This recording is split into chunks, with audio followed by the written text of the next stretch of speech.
bankers, and I've seen a lot of cops. I've seen a lot of lawyers pull out all the stops. I've seen a lot of children with their parents in their hand. I've felt a lot of women who refuse to understand.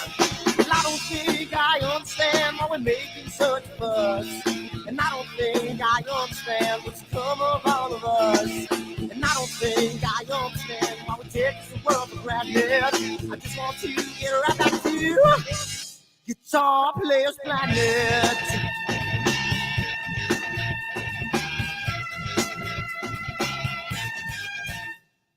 You see it in the papers, you read it every day. The riots and the fires going on in South LA. The muggers and the government, they're all wanting the same thing. They take all your money, whatever else spring. And I don't think I understand why we're making such a fuss. And I don't think I understand what's come of all of us. And I don't think I understand why we take this world for granted. I just want to get right back to Guitar Players Planet.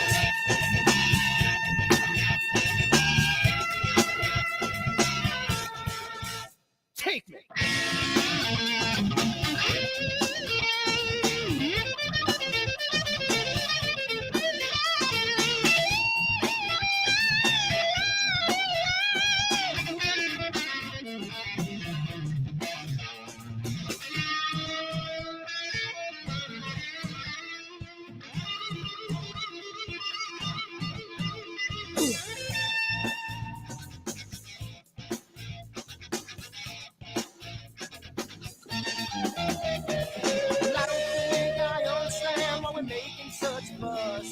And I don't think I understand what's come of all of us.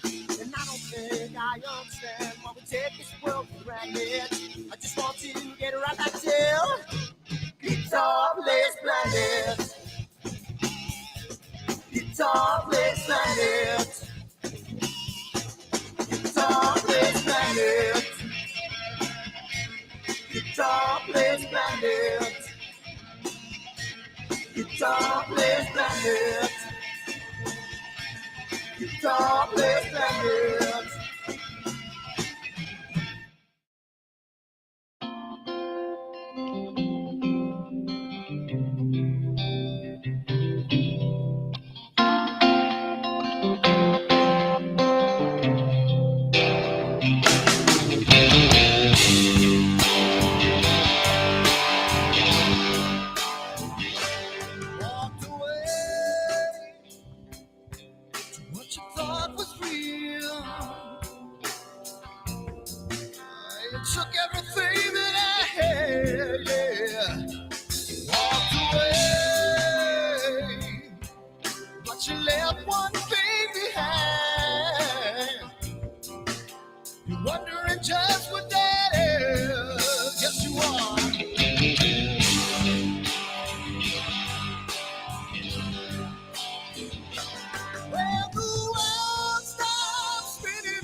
Down by the water, maybe I'm a son, maybe I'm a daughter. When the music man calls, that's when I gotta play.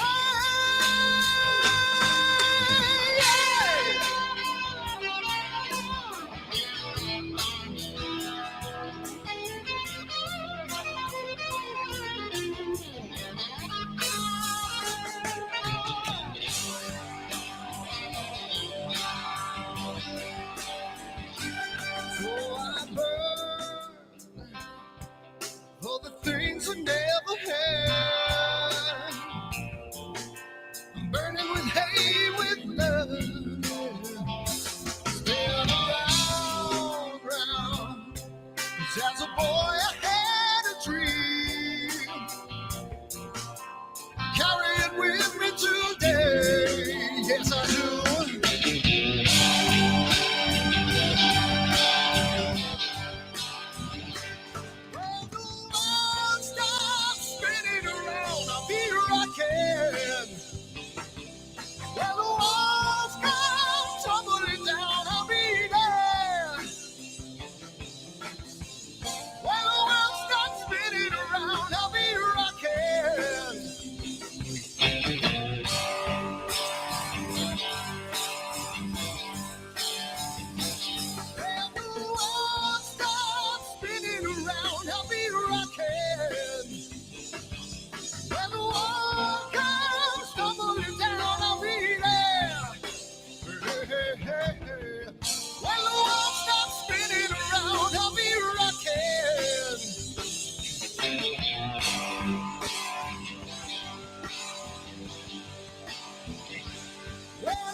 Sunny skies, the smell of palm tree air.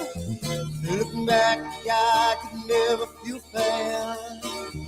The way the music has touched my soul, the way that the sound holds its control.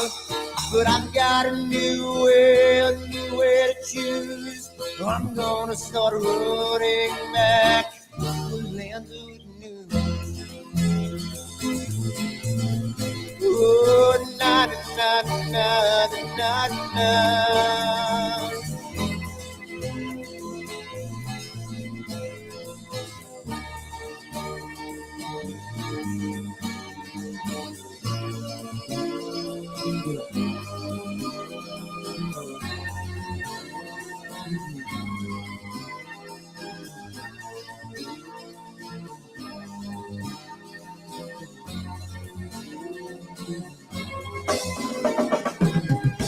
Seems to me that I've lost my friend.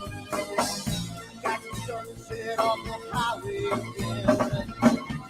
Then I get lost on a long summer day. I must go back before it's too late.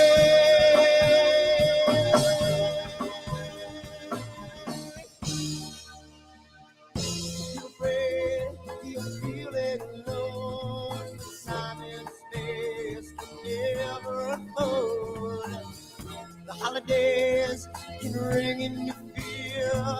The ghostly embrace can only mean tears. And I've got a new way to choose. I'm gonna start running back to the land of the new. Oh, na na na na na.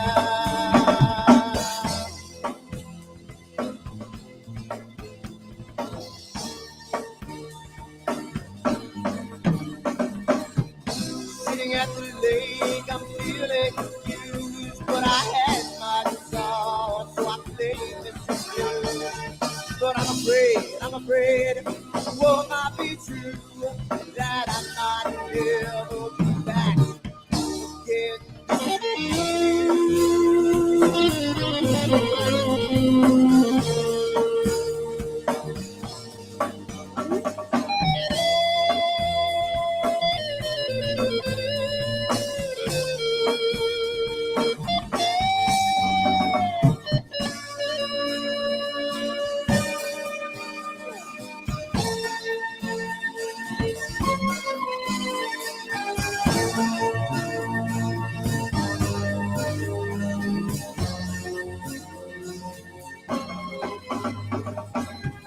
Seems to me that I've lost my friend. Got the sunset off the highway again. Then I get lost on a long summer day. I must be back before it's too late.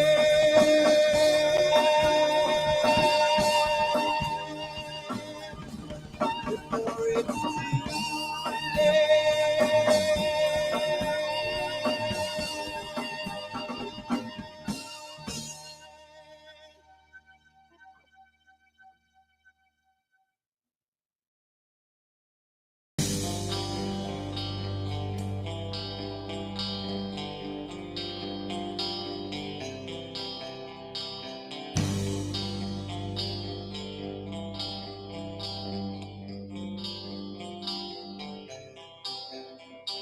Someone to take me down at night. Someone to make my day. New revelation fills my soul. Oh, I can waste away. You distracting my attention. You're all that's on my mind. You not looking for perfection, but you're too hard to find. Now the first night is coming, and I know what to do. You know that nothing feels sweeter than someone new.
Yeah, yeah, yeah, you.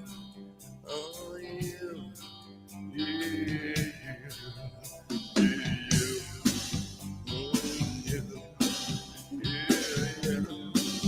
Oh, you. Yeah, you. Yeah, yeah. Oh, yeah. Oh, yeah.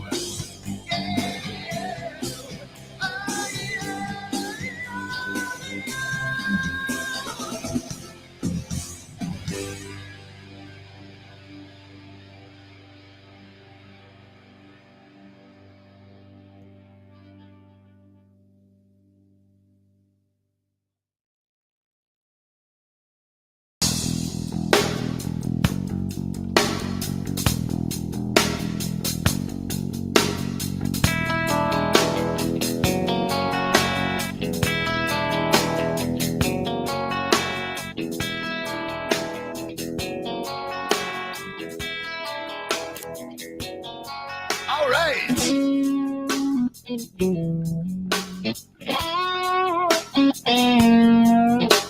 Hey, yeah, yeah. Where did my color go? Got your head in the sand. You can't be in control using a powerful hand. I wanna be ya, I wanna see ya. Don't taste the kisses of hate. Don't try to tell me, don't try to sell me, don't try to say it's too late. You're gonna push me to the edge, back me in a corner, making me stand in your shoes. Push me to the edge, hide a little color, it's black and white and blue. Black and white and blue, yeah. All right.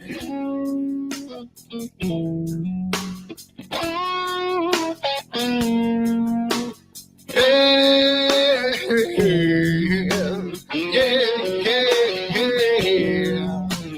Cat learns to ring a bell. Rat gets free from the maze.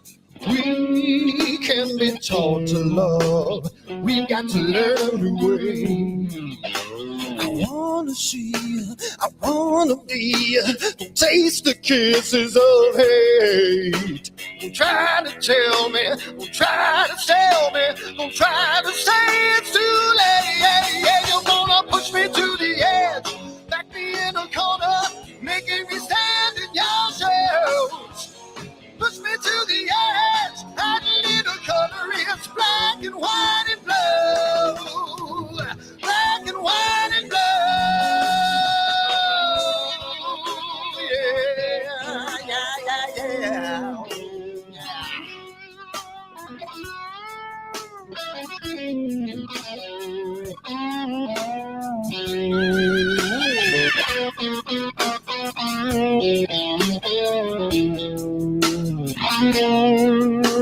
I wanna be, I wanna see, don't taste the kisses of hate. Don't try to tell me, don't try to sell me, don't try to say it's too late. Push me to the edge, back me in a corner, making me stand in your shadows. Push me to the edge, add a little color, it's black and white and blue. Yeah, black and white and blue. You're going black and white on the edge, back me in a corner, making me stand in your shadows. Push me to the edge, add a little color, it's black and white and blue. Black and white and blue.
There we go. I think we got it now. There we go. We up? Yep. There we go. Yep, All right, cool. good. Sorry about that, everybody. There's a button that wasn't pressed. So how's it going? No half-hour problems, nothing like that. Let me mute the YouTube site. Yeah, we had a big issue on for Wednesday night with audio, and then there we go. We're good to go. Awesome. So hello, everybody. We are here again. It's Friday. It's believe it or not, it's episode 181 of AstroWorld, and we're here tonight with Craig Stocks. And if you don't know the name, you should. And if you've been watching the channel, you should, because he does have a picture of the week winner, the Spaghetti Nebula, if I remember right. And you know, he is a member of the channel, and he also runs Utah Desert Remote Observatories out in Southwest Utah. So welcome, Craig. Thank you for coming and joining us. Welcome. My pleasure. Yeah, so we're gonna talk about what Craig does and all the stuff. He's got a nice little presentation for us tonight. And before we get into that, it's time to just say thank you to our sponsors real quick. First things first, we got thank you to Woodland Hills and Night Skies Network. Next week we're gonna be giving away a $50 gift certificate to Woodland Hills. So be signed up for that giveaway. Followed by Prima Luce Lab, Camera Concepts, and Optolong Filters. So thank you for them. And if you saw, I know everybody went crazy a couple of 2 weeks ago now. It's been the Eagle 4 giveaway. The Eagle 4 Pro was a monster giveaway. 200 people signed up for that giveaway. So that was pretty cool thing to do. And thank you to all the sponsors. Don't forget, even though we'll be on vacations, this is actually the last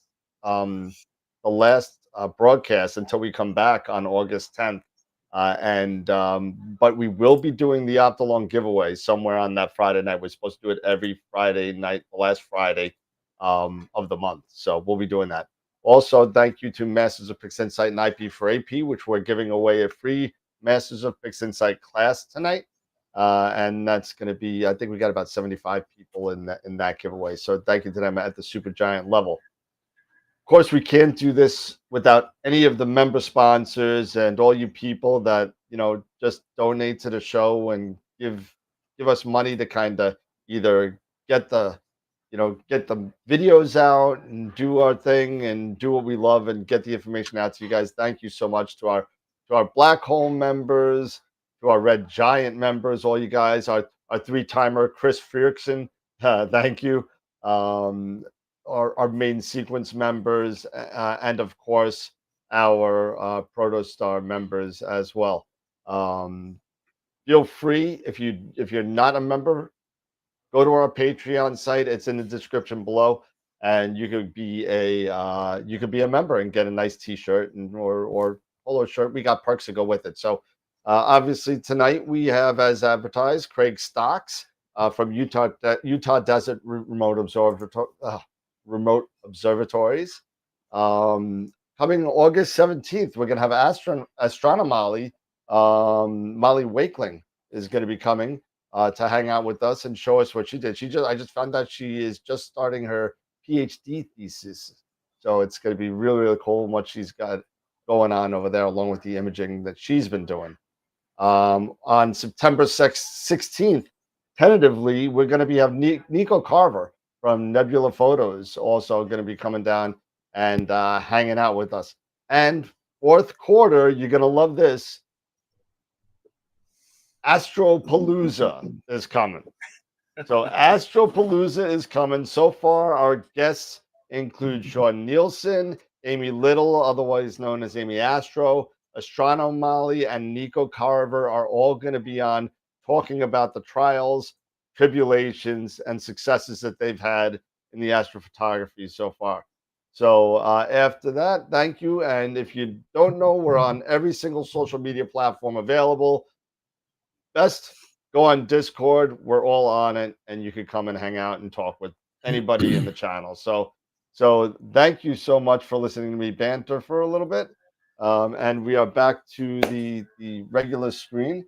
And that's it. And everybody, listen, if you're really itching and you want to donate to us, hit the little $ on the bottom of the chat. You could donate $3, $5, $10, whatever you want. Whatever you want. Whatever you want. 50 cents whatever or you want. It could be in Canadian dollars. It could be in Australian dollars. or even we even take euros. Even just a smile. We take smiles too. So just smiles. We do take smiles. So, but thank you everybody for all the support. Everybody's here hanging out with us. Charity, Wade, everybody. And with that being said, we're here with Craig Stark. So again, Craig, thank you for coming on and hanging out with us. Real No quick, problem. My pleasure. Before we get started, sorry, Craig, I just want to say thank you, a big thank you to my wife, Robin, for letting me be on this show today or tonight. Why? Tonight is our 17th wedding anniversary. You dog. And congratulations. she has Happy anniversary. So cool. Thank you. She's so cool and really supportive of AstroWorld and what I do. So she may be watching upstairs. If not, maybe she'll watch the replay, but I just want to make sure that I say that. So thank you, honey. You'd be in the doghouse if you didn't. So I mean, yeah, for but, sure. And we thank her as well. Thank you, Robin. Appreciate it. Happy anniversary to you both. I'll give you a big kiss in October. So when I come and see you. So, but yeah, that's right. You are coming this way in October. Yeah, October 10th, 11th, 12th. I'll be in Chicago with McDonald's Corporation, doing some stuff over there. So nice. Doing that. Yeah. So anyway, Craig. Yeah. Sorry. No, I'm sorry, and of course, Eric, I'm sorry. Happy anniversary, bro. I'm sorry. I didn't mean to rush that off. But, yeah. It's been a long week, man. but again, thanks, Craig. So tell us a little about yourself. Tell us a little bit about Utah observatories and how you got started and what you got going on. Okay, you want me to just flip through the presentation and stop whenever there's questions? If you wish, if that works for you, that's fine. I'll make it bigger on the screen so you can do it. Oh, we got Sean Nielsen here too. Sean Nielsen is here. He said he was coming on. Oh, I didn't see that. Okay, hold on a second. I'm gonna have to set up a 7 too. Hold on, Sean. Let me see if I can get you on. And box. Yeah, he put it in the admin. Dude, I've been driving all day, man. Yeah, I'm sure. I know you. Busier than a one-arm paper hanger. What is that? I don't know what that is. There you go. There's Sean. There he is. There he is. Hey, guys. What's up, Can you hear me? Yes, we Can you hear me? You can hear me. It works. Okay, yeah, your video may be still a little off because we haven't had a chance to fix it, but we'll get that all sorted. That's okay. All right, cool. Awesome. Great to be here. All right. So Craig, it's all yours. Sorry about the interruptions. Okay. Let me turn on my screen sharing here. And I'll so hopefully you can see my screen now. I'm gonna make it bigger in a sec. Let me find you. There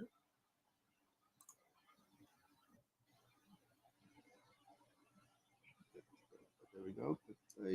There we go. Yeah, we have the elephant trunk, it looks like. Yes. So nice. If you can see that and you can hear me, then we must be good to go. We are good to go.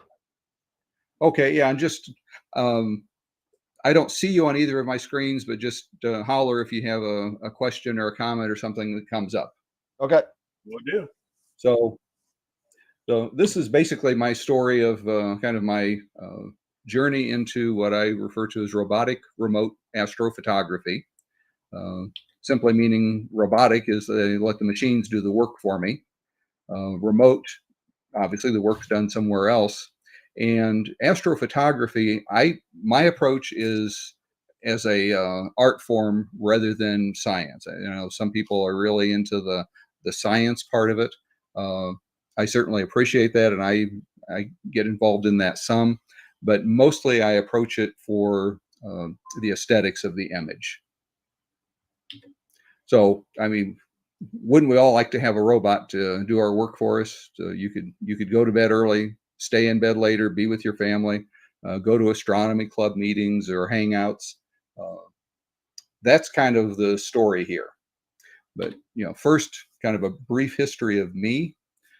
I started my adult life as a professional photographer back in the 1970s, if anybody remembers those. Yeah, I think wait, no, I think Scott's the oldest one. Yeah. Well, they say if you remember the 60s, then you didn't really experience them. This is true. So I worked for several years at a daily newspaper as a news photographer, and then a couple of years at a portrait studio. And when I realized that was not really a good get-rich-quick scheme, or even a good get-rich-slowly scheme, I switched to engineering, got a degree, worked at Caterpillar for 30 years, and retired back in 2008. And since then, I've kind of pretended to be a fine art photographer. And I do have some work on display in the area here. And I also enjoy teaching and sharing and occasionally doing small classes, and I do one-on-one training with people. But at some point, a few years ago, I discovered astrophotography when I accidentally took a picture of the sky and it came out. And, thus began my journey down the rabbit hole, which has led to Utah Desert Remote Observatories. So this is kind of the story of how I went about in that process. As we all know, I think that astro equipment is a lot like a regular camera, so I was pretty comfortable with the concepts. That the telescope is a lens that use live view for a viewfinder, glass filters. Most of the cameras, or at least a lot of the cameras, have Sony sensors, which I'm familiar with. You have a tripod. And in fact, most people probably start with a DSLR and a telephoto lens. I know that's how I started.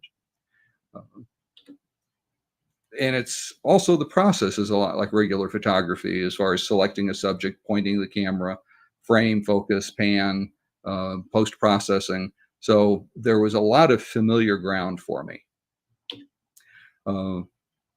Just kind of, depending on the audience here, just an observation that there's probably some fairly broad categories of astrophotography. I think a lot of us probably start with astro landscapes and Milky Way type photography, solar system with the moon, the planets, and of course the sun. And then getting further away, way out there with galaxies, a little closer in star clusters, and even closer nebulae. And one of my early night sky images that probably sucked me in was something like this, where the night sky, happened to show up as a background character. And from that, I started getting more specific and intentional about including the Milky Way in images and finding compositions that played with the foreground and the Milky Way as a nice background, and a little bit of light painting. And then from there, the moon. This was an occultation. Yep. When the moon passed in front of Mars about 2 years ago in early 2020. So there were some clouds floating around when it first went behind the moon, and it did clear up enough that I was able to get it when it just came out from behind. That's cool. That's awesome. And of course, the lunar eclipse was that back in late May, I believe. This one is showing the scale of Saturn relative to the moon. So I think most people don't realize how small the planets are. If you really want to image planets, it's a whole different kind of thing than nebulae. The sun makes a fun subject and something I'm just starting to explore.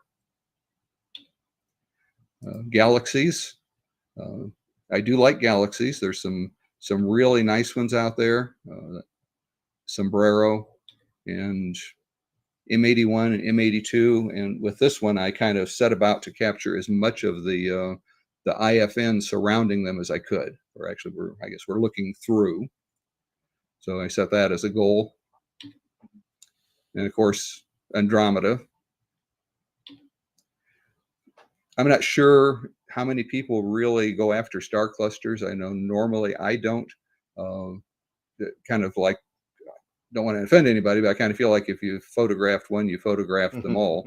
No, we've had that conversation a couple times. It's so true. Yeah.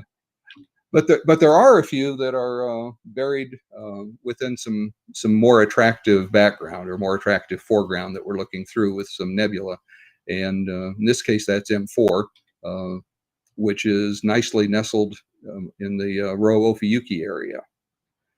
So that's kind of leading up to what you may be suspecting. What I really like are nebulae. The dumbbell in a deeper exposure where I was able to capture this gas cloud that's I assume being ejected around it. And that was actually I found that to be a tough processing challenge because I wanted to keep the dumbbell bright and the gas cloud surrounding it dim, but still visible, because they're, I could have easily made them the same brightness, but I don't think they should be the same brightness. So this is where I wound up for now, and I will probably change it sometime. And how long was the exposure for that one? Just out of curiosity. I believe that was 17 hours. Okay. All right. With mostly HSO and some RGB.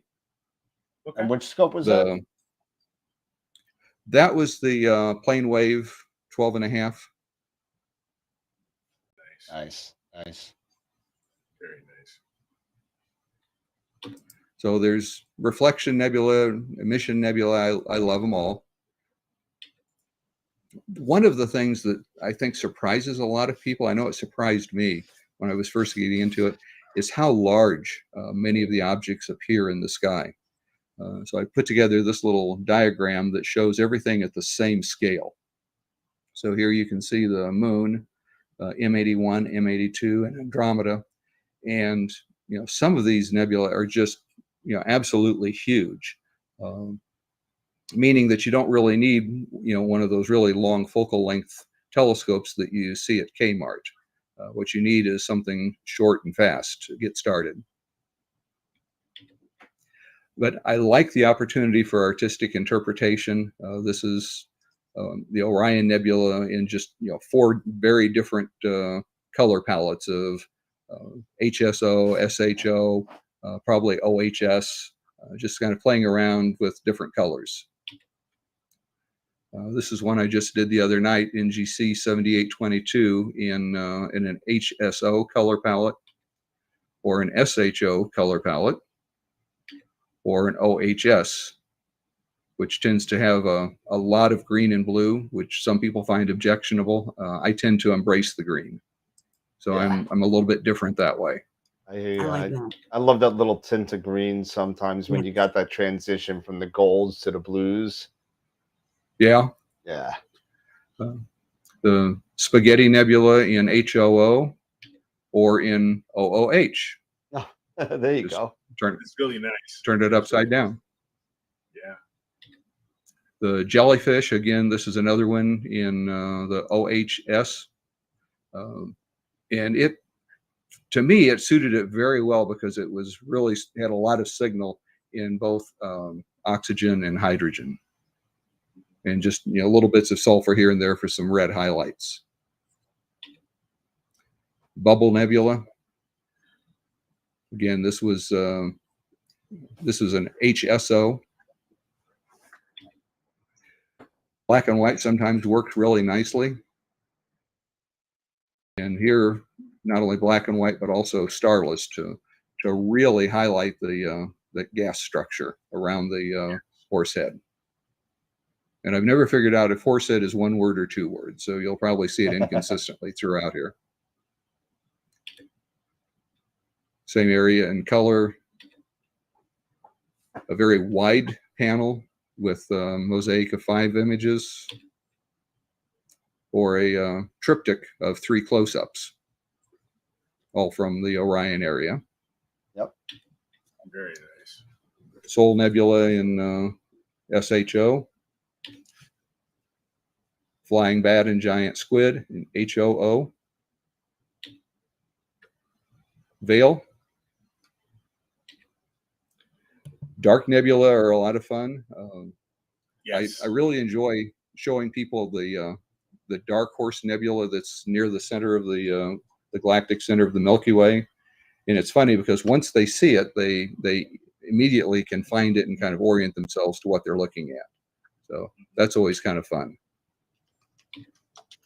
The Blue Horsehead Nebula. Incidentally, August 17th, 18th, thereabouts, the comet 2017 K2 is going to be passing by the nose of the Blue Horsehead. If you have an opportunity to image that. Nice.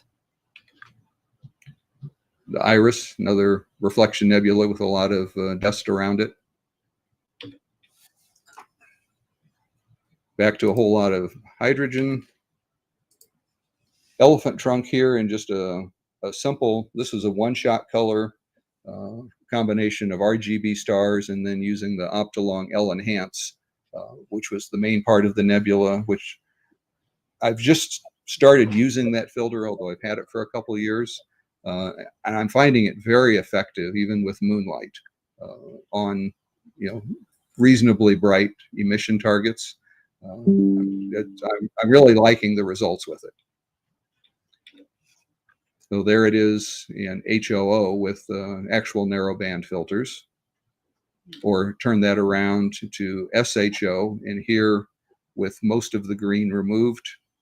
And like I said, I tend to not be afraid of green, and so I probably prefer this version because the green really does help show where the hydrogen is predominant. Mm-hmm. And kind of lastly in the green, this was the APOD image on 622, my starless Cygnus loop, Phenomenal. and you'll notice again a lot of green, a lot of hydrogen. Wow. That is amazing. I opted to. I see that one. I see, that one image over and over, and that is probably the most unique and the most phenomenal one I have seen. That is amazing. Oh, thank you. But yeah, I was pleased that it rose to the level of an APOD. Yeah, man. Yeah, that is Deservingly. that is gorgeous. Yeah, that is amazing. And again, this was around like 15 or 17 hours of SHO data. Wow. So that's it, eh? for me, my astro imaging really kind of started with a star tracker because, as you know, the stars move. So I went with the Skywatcher Star Adventurer that I could just clamp a camera onto with either a wide angle or a short telephoto lens. And in terms of robotic remote astrophotography, it's a little bit of a gateway drug. It gets you started, but boy, it's very hands-on. It lets you do longer exposures, but you pretty much have to stand right there with it. There's nothing remote about it. But you could put a little telescope on it, so it kind of sucks you in a little bit further. From there, I decided, well, I probably should get a proper telescope with a real go-to mount, so I could find these things in the sky that I can't find otherwise. So the go-to mount made a big difference in finding things, better tracking, and going to a real telescope versus a camera lens was a big improvement because the telescope optics are really optimized for stars, where camera lenses, some do okay, some are pretty poor. But again, still very hands-on. You stand next to it usually with the hand controller. So that led to looking for ways to adopt computer control, and you'll notice that somewhere along the way, the mount and the telescope grew up a little bit. But my first step was the ASI Air, and that just had all kinds of capabilities that with the phone or a tablet, I could be 20 feet away or so. The early ASI Air Pro does not have much range, but it disconnects and reconnects pretty reliably. It handles that robustly where other things really get confused. But you could stay inside or stay inside your car, and as you got to trust it, you could even do a meridian flip during the night. So start to separate me from the telescope. It was also my introduction to auto guiding, which was a real big step forward. The way it could, lock on and follow the stars. And stepping up from a DSLR to a dedicated astronomical camera, I chose a monochrome as the first camera because I felt like I would get cleaner images, and that also let me do either broadband or narrowband. And again, the ASI Air provided the controls. And initially I had a filter drawer. So not quite remote, but I could go out and pull out the filter drawer and swap a filter. So it worked in the backyard. Just pointing out that narrowband filters, or filters in general, are very important tools in astro imaging to be able to pick out just the specific gases. So just a little illustration with hydrogen in red, oxygen in cyan, but when you put the two together, you get a nice full color image. Nice. So it's so important. The next step was a filter wheel to change filters for me. So you can see I'm slipping right down the rabbit hole. Oh yeah, it's just getting deeper. Yep. Yeah. And then if you're that far in, you might as well get an autofocuser, right? Oh yeah, going out there with your Botanoff mask in the middle of the night or every 45-minute focus. Let the autofocuser do it for you. And again, the ASI Air could control all of these things. So it could find and follow the targets, change filters, focus, control the camera exposures, but it's still not really suited for a remote. It's really designed to be 20, 50 feet away, something like that. It's nice because it's one integrated system. It controlled everything, and everything just kind of worked as long as it was in the ZWO universe, but it's not remote. Not remotely remote, I guess. So that meant I had to replace the ASI Air with a PC. And so I switched to a little Intel Nook computer, which you can see mounted on top of the scope here. That gives you a lot more freedom, but it also turns you into the systems integrator. So I use Voyager as my top level control, but then you also have to have ASCOM, PHD2. I added a Pegasus rotator, the little blue flange here, ASI filter wheel, focuser. Initially I was using ASTAP for plate solving. So, you have to integrate all those things and get them working together. But when you get them working, they do work. You may notice also moved out of my backyard and out into the desert.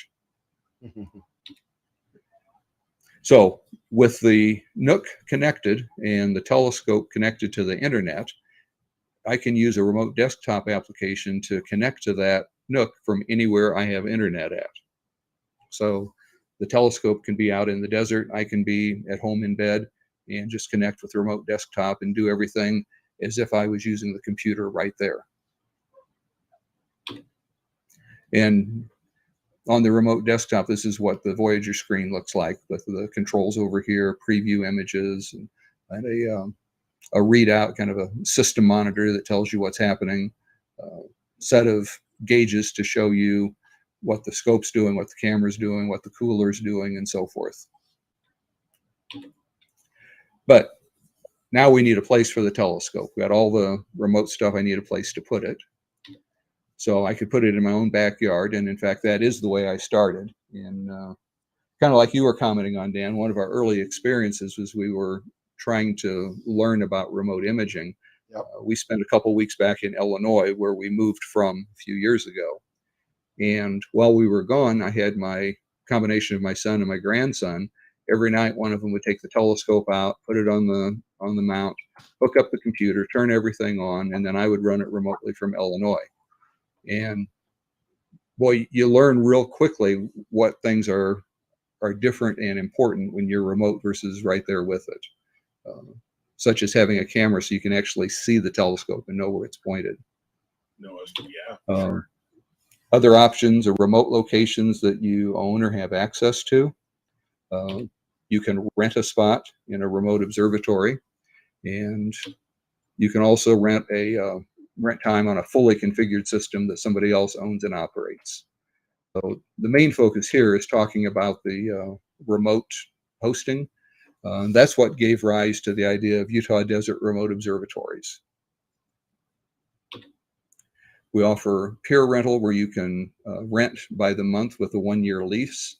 Our main building, which I've got pictures and so forth, actually has 18 piers, but we probably won't have telescopes on all 18 at once. Basically, we provide a concrete foundation for the telescope's pier, power, high-speed internet, roof control, weather and sky data, on-site caretaker, and then if you need a custom pier, we can manufacture a pier for you. Searching for the property was quite a challenge because we set a standard of Bortle 2 or better based on the light pollution map. And then we needed a clear view of the horizon, and there are a lot of mountains around Utah, so that was a factor. We needed it to be accessible year-round, which meant not too high elevation. We needed sufficient space and separation from neighbors so that we weren't going to have somebody turning lights on and all night and bothering us. Utilities was a big challenge with water rights, which are a big thing in Utah, and of course power.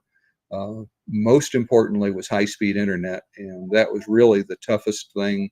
When you add that to the list, all of a sudden your choices get real slim. Yeah, for sure.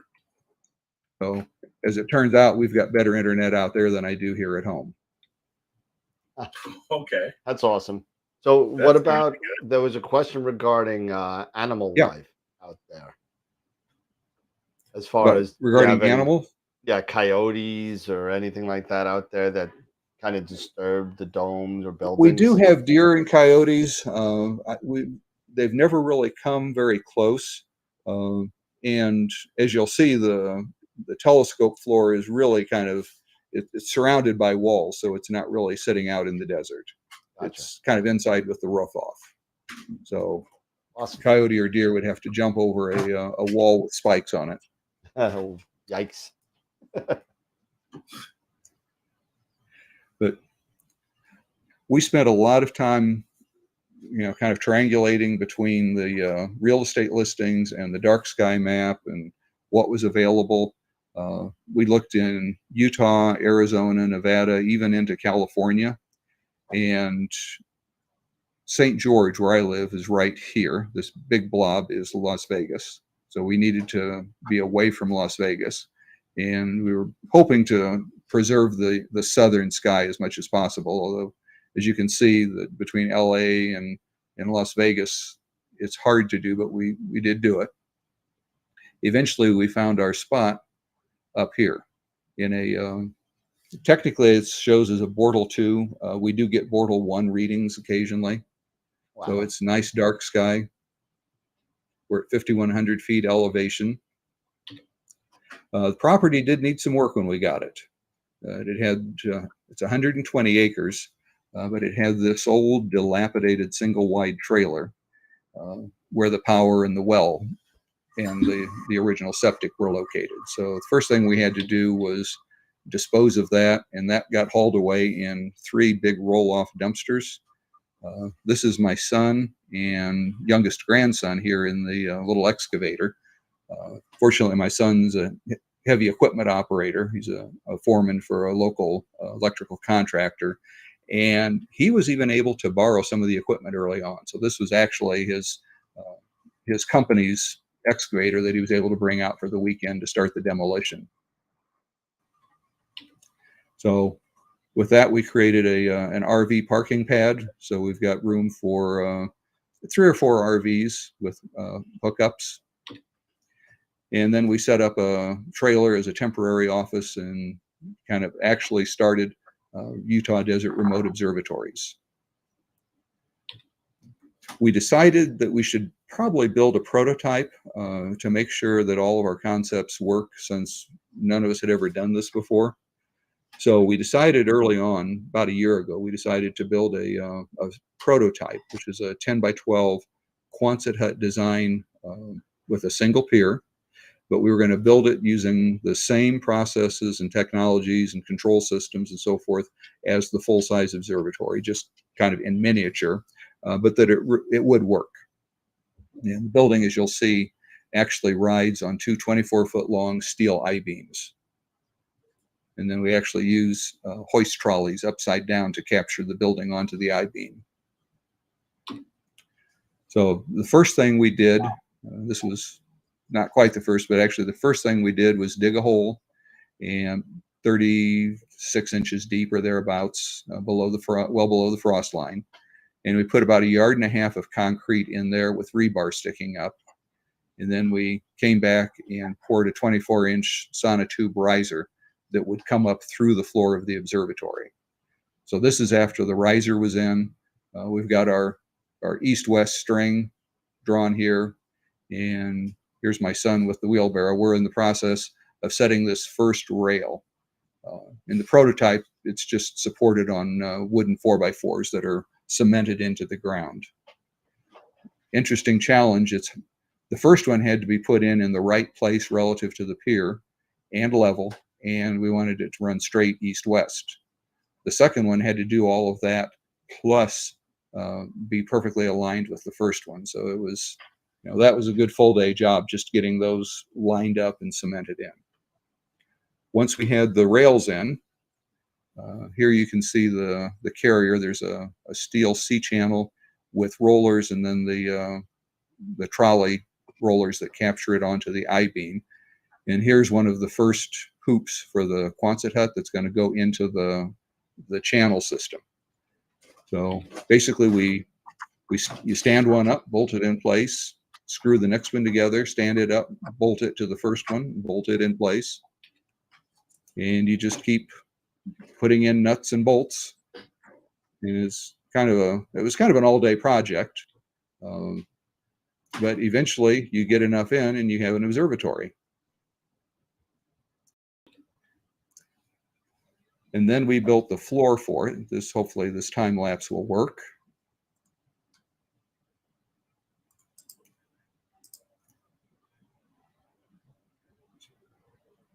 So this is putting in here's the floor, and this is us putting in the walls. There's 4-foot high walls on all 3 sides, and then the 4th side has a full height wall that closes in the front of the observatory.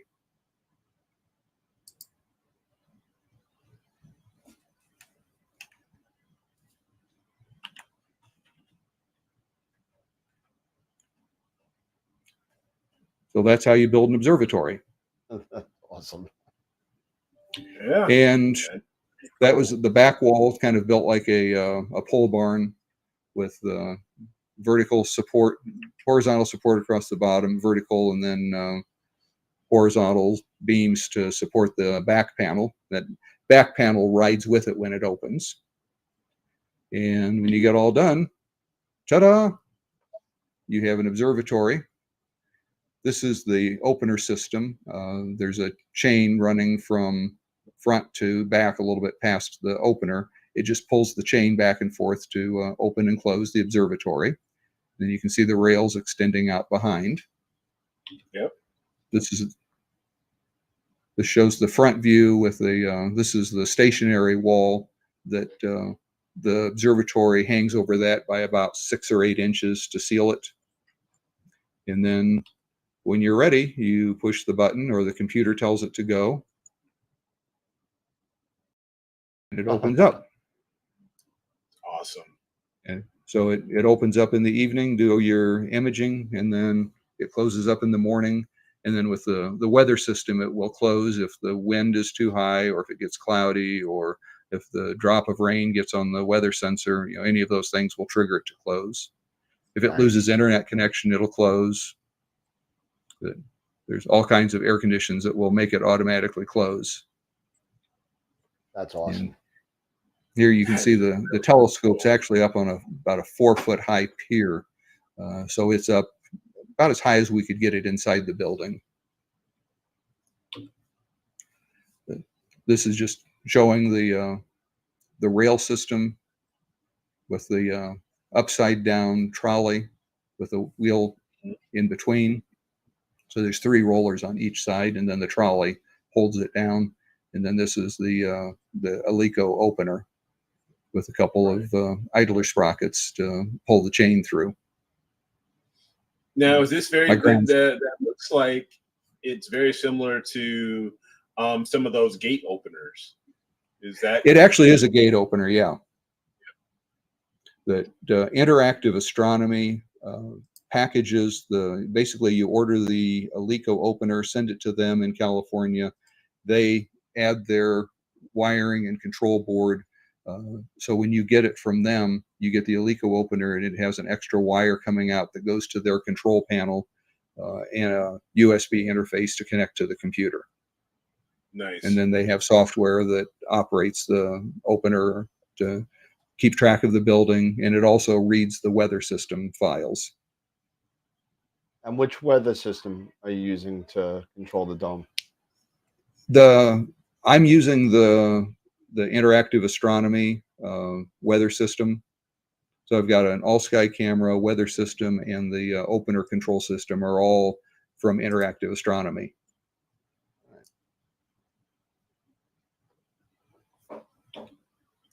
So that was the prototype. This is what's under construction now. A little bit larger. Rather than just being on wooden posts, it's going to be on concrete. Did I hear a question? No, we were just agreeing it's a little bit. No, we were just commenting. It's like, yeah, this is a little bit bigger. A little bit bigger. It will have, it's what, 25 by 44 is the telescope floor, and then we have a small office attached to the front for computers and storage and so forth. Same principle though. Basically almost an identical I-beam, only in this case it's going to be 90 feet long. So the cover will open about 10 feet beyond fully open. This is kind of a aerial view of an artist's rendering. What looks like pineapples on a grill, these are actually the clearance circles for the telescope piers. And I know we're looking at one large 24-inch plane wave that's going to have plenty of room. Nice. So far, most of the last year, other than putting in the prototype, has been site preparation. So this is the 120-acre property.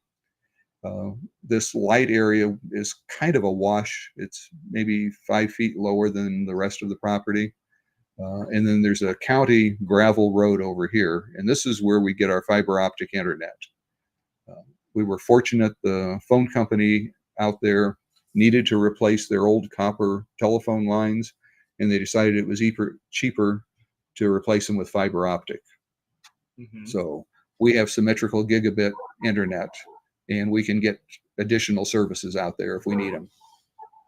But we had to build about a half-mile road out onto the property. We've got a shop building over here.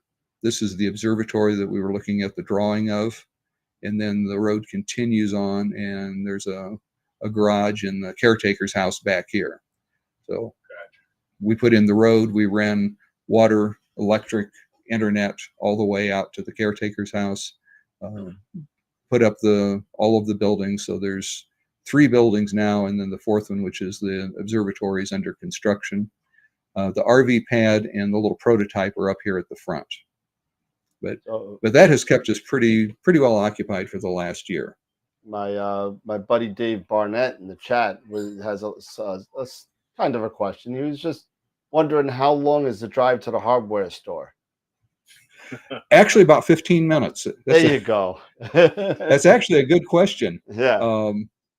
There's a little town, literally I timed it, it's about 14 or 15 minutes from the driveway here to the hardware store. It's a true value. Nice. So yeah, it'd be a shame to go all the way out there and just not have the right screwdriver.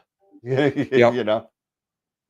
Yeah, and there's and even closer, maybe 4 or 5 miles away, is a John Deere ag dealer, and they sell gas, diesel, and also propane. So we can refill our propane tanks for the campers there. Awesome. Okay. Al also has Al Need has a question. How many pads are currently occupied? Well, the building is still being built, so you could say technically none of them are occupied. We've had a lot of interest, and based on all the people who've said they want one, we would probably more than fill that building. So we are taking reservations. Okay. And George Lutch, a follower, was asking, was it a difficult task to find funding for the project? We basically funded it ourselves. Gotcha. There you go. There it is. And Cap's asking, how do you apply for About the the caretaker? job? Hey, Well, right now the caretakers is our daughter and son-in-law. If they decide they don't want to do it, then, and if our son doesn't want to do it, then it might be open. But right now the job's taken, unfortunately. well, once the job opens, let us know at AstroWorld, and we'll get it out to our membership. So, Yeah, Okay. for sure. Yeah, I mean, it doesn't pay a lot, but it comes with free housing and a beautiful sky. there you go. There he is. As long as it's got water, I think they'll be all right. Yeah, Yep. for sure. So April 30th was kind of our almost a year in, and that was when we did the official groundbreaking on the main observatory. So of course we did our groundbreaking at night so we could have some stars in the background. Nice. And when do Yeah. you This is- project the observatory, this new observatory, to be completely ready to go to accept this fall. customer equipment? Okay. This fall. That we know we've got one that wants to move in November 1st, and I don't see any problem being ready before that. So whether it's And- September or October, I'm not sure, but we've got the contractors lined up. They're pouring cement Thursday for the stem walls, and then I say we're meeting with the framing contractor tomorrow to go over those details. Nice. And there's really not a lot of construction. The inside of the office doesn't have to be all finished and decorated and wallpapered before we start putting telescopes out. But we do need to have the electrical, the internet. We need to have the backup generator installed and connected and so forth. Sure. Any Dennis was asking, any security possibilities, issues, or anything out there? We don't anticipate any. We're pretty remote. The caretakers are well armed, and they have a not very social dog. There you go. There you go. That'll work. But there have been, we have had discussions. Should we put a security fence around it and make it look like a secure installation, or should we keep it low profile? And right now we're opting for the low profile. Okay. Nice. Yeah, David even mentioned you got coyotes for security too. Yeah. Yeah, it's cool when you hear them out there, and it seems like every night they're in a different direction, so they do move around. So building the main observatory, this is my son down in one of the foundation holes. So basically we dig that hole, fill it with about somewhere between a yard and a half of concrete. So that's what, 5,000-6,000 pounds. And then we set the sonotube so that once the foundation has cured, then we come back and fill the sonotube. So this is what will actually come up through the floor. And there's 18 of these. And youngest grandson again. So like I said, it's family business. Here you can see the concrete shoot from the concrete truck. There they are filling one of the sonotubes. Or I guess maybe they're filling the foundation around it. Mark Ellis is asking, will you be having any individual pads for people to come and image for a weekend with portable gear, or is this going to be more just permanent setups? That's a good question. And again, it's something we've talked a lot about. We would like to be able to offer that, but we're not sure we're going to be able to for a couple of reasons. One, the zoning through the county, as you might imagine, when they looked through their list of permitted uses, they didn't find remote observatory anywhere. So we had to figure out how to kind of license and permit this operation. And it wound up being permitted as a private club, is kind of the best fit. But one upshot of that is it's not open to the public. We do have some RV pads that people can use if they want to come out to set up their telescopes. We may expand that to, to be open to some people to come out, but so far we have not taken that step. Gotcha. And also right now we're trying to stay a little bit, somewhat focused on getting the observatory up, and that would be something of a distraction for us in terms of trying to get the business going right now. Sure. And David Barnett asked, what about thermal mass from the floor? Are you doing a full slab?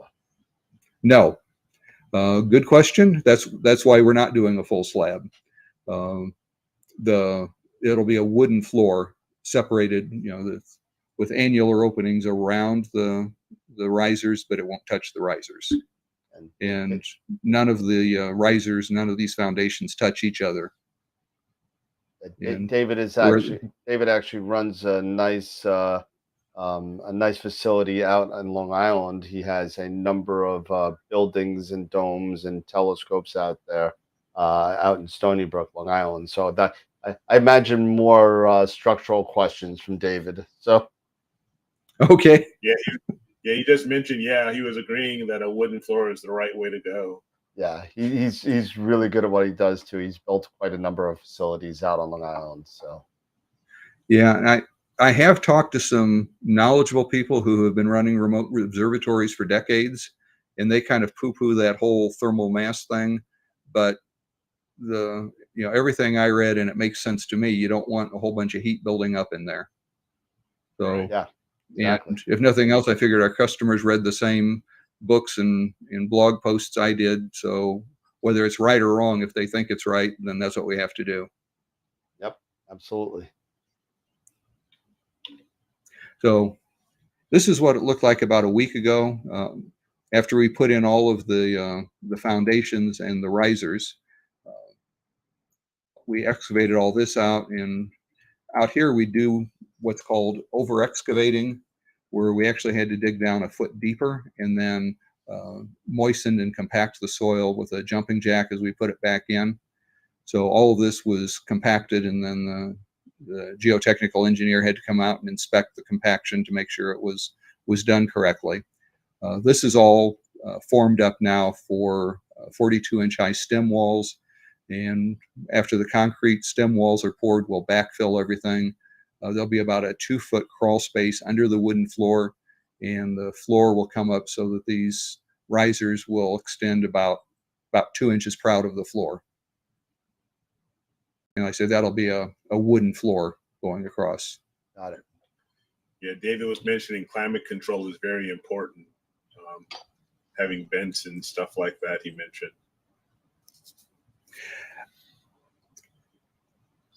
It probably is. In the prototype, I don't have any insulation or forced ventilation, and surprisingly, it stays within 5 degrees of the ambient. So, wow. And I don't know if it's just leaky enough or if I've just been lucky so far. Hey, take it. But it surprisingly does not get as hot in there as you would expect. That's awesome. Yeah, I'll take it. Yeah, absolutely. I'll take that big warm room too. This is just kind of a peek inside the prototype. This little gray box on the back, that's the control system for the roof system. Okay. One thing we do that I haven't seen is we put unistrut down both sides of the pier. So I've got the Nook computer and then a little a bolt to hang the control panel. On the other side, I've got some 3D printed caddies to hold the power bricks, just for the power supplies, and then a digital loggers web switch is mounted over on the other side. So that keeps stuff up off the floor. Hey, Craig, and then we manufacture these with software bisque, Paramount hole patterns, so they'd fit any of the Paramounts. Yeah, Craig, I think Peter's trying to ask you a question. I'm going to boost up his volume a little bit. Go ahead, Pete. Hey, Craig, it's Peter. Got a quick question to ask you. Looking at the big observatory, with the plane waves and the wedges, are you going to be definitely looking at offsets more so than the vertical piers? Because if you are, I'm going to get you in touch with the gentleman that makes the offsets. It's whatever the customer wants. Okay. We've got a couple of the big plane waves we've looked at so far are not on offset plates. They're using them either alt-az or on a big equatorial mount. But that is something to consider. It's always a question I ask. Yep. Because if push comes to shove, when we get to that point, if somebody wants an offset, I'm going to get you in touch with the gentleman that will make those for us. So okay, I'll get in touch with that guy. I appreciate that. All right. So this is just a peek at the control systems. As I mentioned, we've got the Sky Alert, I guess, is their brand name or their model name for the weather system. We have a sky quality meter, seeing monitor. These are all online, by the way. The sky roof opener, and that's linked to the weather system, an all sky camera, and then some closed circuit TV cameras. And if you go to the weather page on our website at utahdesertremote.com, you'll see all these things. Other than you won't actually see the roof opener, but you'll see this weather report, the sky quality, seeing monitor, and all that good stuff. This is one of the things we talked about, the difference between your backyard and being remote. Learning to rely on these graphs and interpret what they're telling you takes some trust initially. And the most difficult one is the top one that shows whether it's cloudy or not. And it does that by comparing the ambient temperature, which is the top line, to the sky temperature. If you just point an infrared thermometer straight up at the sky, and it will read much cooler if it's a clear sky, and not a whole lot cooler if it's a cloudy sky, because clouds tend to be warm. So the blue line that you see down here at the bottom, that is the sky temperature. The top one is the air temperature. Anytime the blue line is within the gray bar, that means it's cloudy, either a little cloudy or a lot cloudy. When the blue line is down below the gray bar, that means it's clear.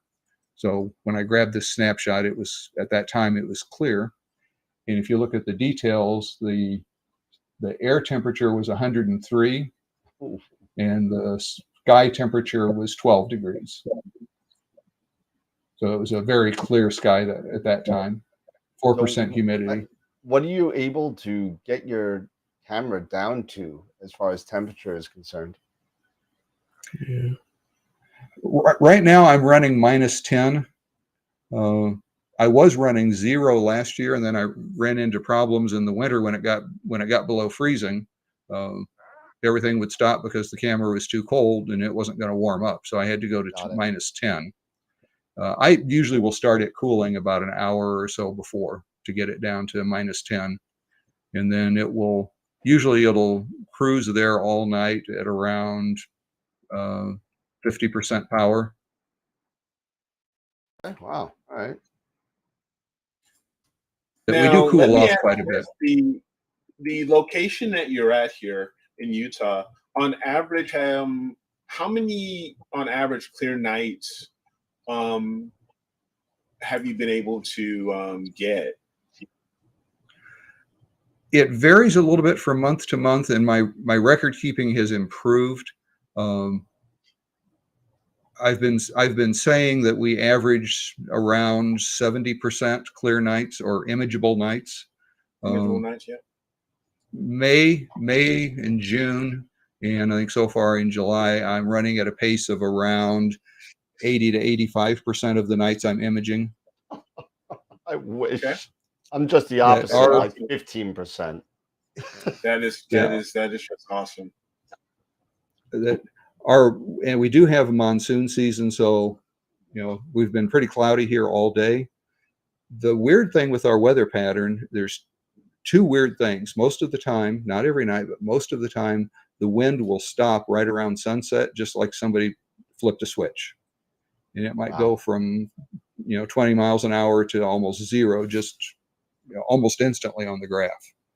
Wow. The other weird thing is the clouds tend to just kind of evaporate at sunset.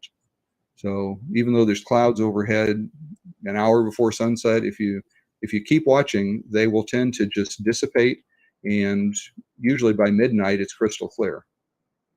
Yeah. Not always, but that's a pretty common pattern.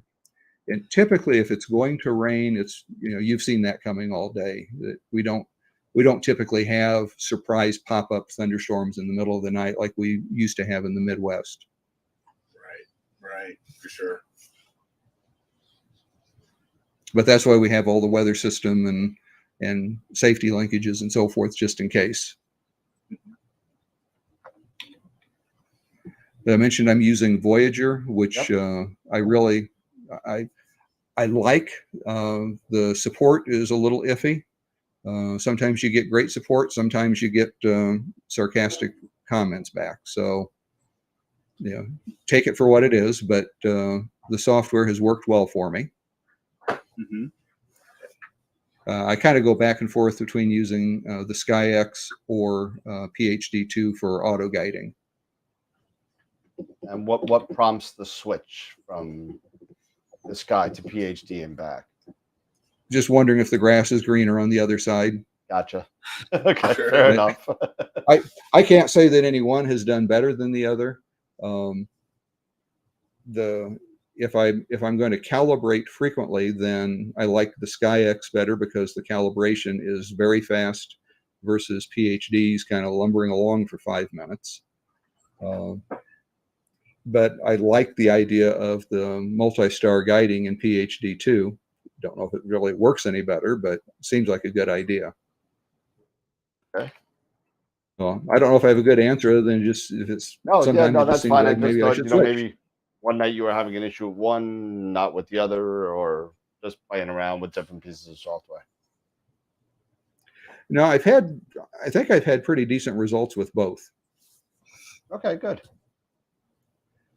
This is just an example of the Voyager sequence editor where you can specify your target, the filters, times, gain, offset, and then you've got all sorts of parameters to set for what to do when it first starts, what to do for auto guiding. Do you have a rotator? And if so, do you want it to rotate just based on degrees, or do you want it to plate solve based on the sky position? So there's lots of controls here. And then they also use what's called drag script, where you basically grab commands from the right and drag them over into the sequence. So this is all too small to read, but basically what it says is when you launch the script, connect all the equipment, wait till it's almost dark, calibrate the guide system, although usually I bypass that. Wait until complete dark, start sequence 1.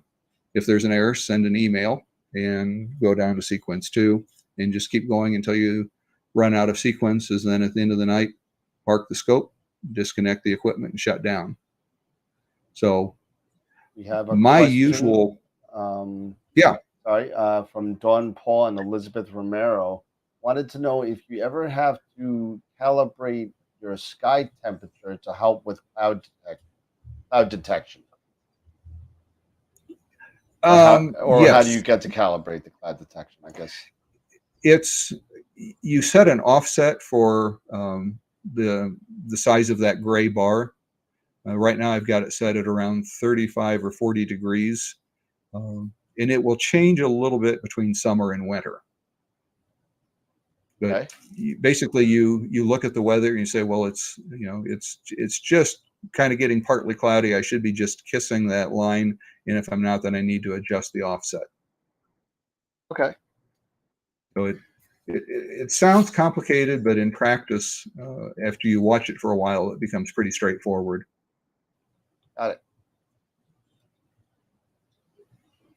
Now, I have another question. Say once you're starting to get your customers and you're getting your mount and people are setting things up, say for example, we have, like, say myself, I am an ASI air user, or you have someone using me now. So you have this larger observatory where you have, and say someone, they'll want to do some imaging or anything like that, where you have information to let customers know, maybe on a website or anything, about when, hey, that the observatory is open now, so you can start imaging, or if there's a sudden, or if it's closed and things like that, so people can do any kind of, can make sure and plan and do whatever work they need to do, or, when they want to do any imaging. Ooh, sorry. Yeah. It was a sneeze. Sorry. Good question. I thought you stepped on your dog. That's what it sounded like. Didn't it? Poor Pepper. We just lost Pepper. But she'll be in your soul. Absolutely. Yeah. Absolutely. Oh, Literally. rim shot. Dum-dum. Horrible. Yeah. The question of how do customers know when the observatory is open is a good one. I'm not sure if we're going to put that in the blog or send an email out to subscribers each day of what the plan is. Typically, if weather permitting, it will be open even if it's partly cloudy, because some people will want to image around the clouds, some people won't. Right. So we'll whenever we can, we'll err on the side of opening the observatory and then let you decide if you want to image or not. Sure. Interesting. I have a question, actually. I was just curious. I was looking at your website, and I was wondering if you could elaborate a bit more about the option to lease a complete system built to specification. Be happy to talk to you about that. We don't have anything specific. We've had some conversations with Woodland Hills about some different systems that we might put together. Right. That has been admittedly one of the kind of back burner things as we focused on getting the observatory up and running. Okay. All right. Fair enough. But if that is something you're interested in, please get in touch with me. Definitely. So I guess my typical workflow, I watch the weather sometime during the evening. Typically I'll decide what I want to image that night and spend a couple minutes configuring the script for the, right now I'm running 2 systems out of that one observatory. Open the observatory, launch the programs, and go to bed. And then my robot works all night imaging the sky. When I get up in the morning, I'm using a Dropbox folder on each one of those nooks.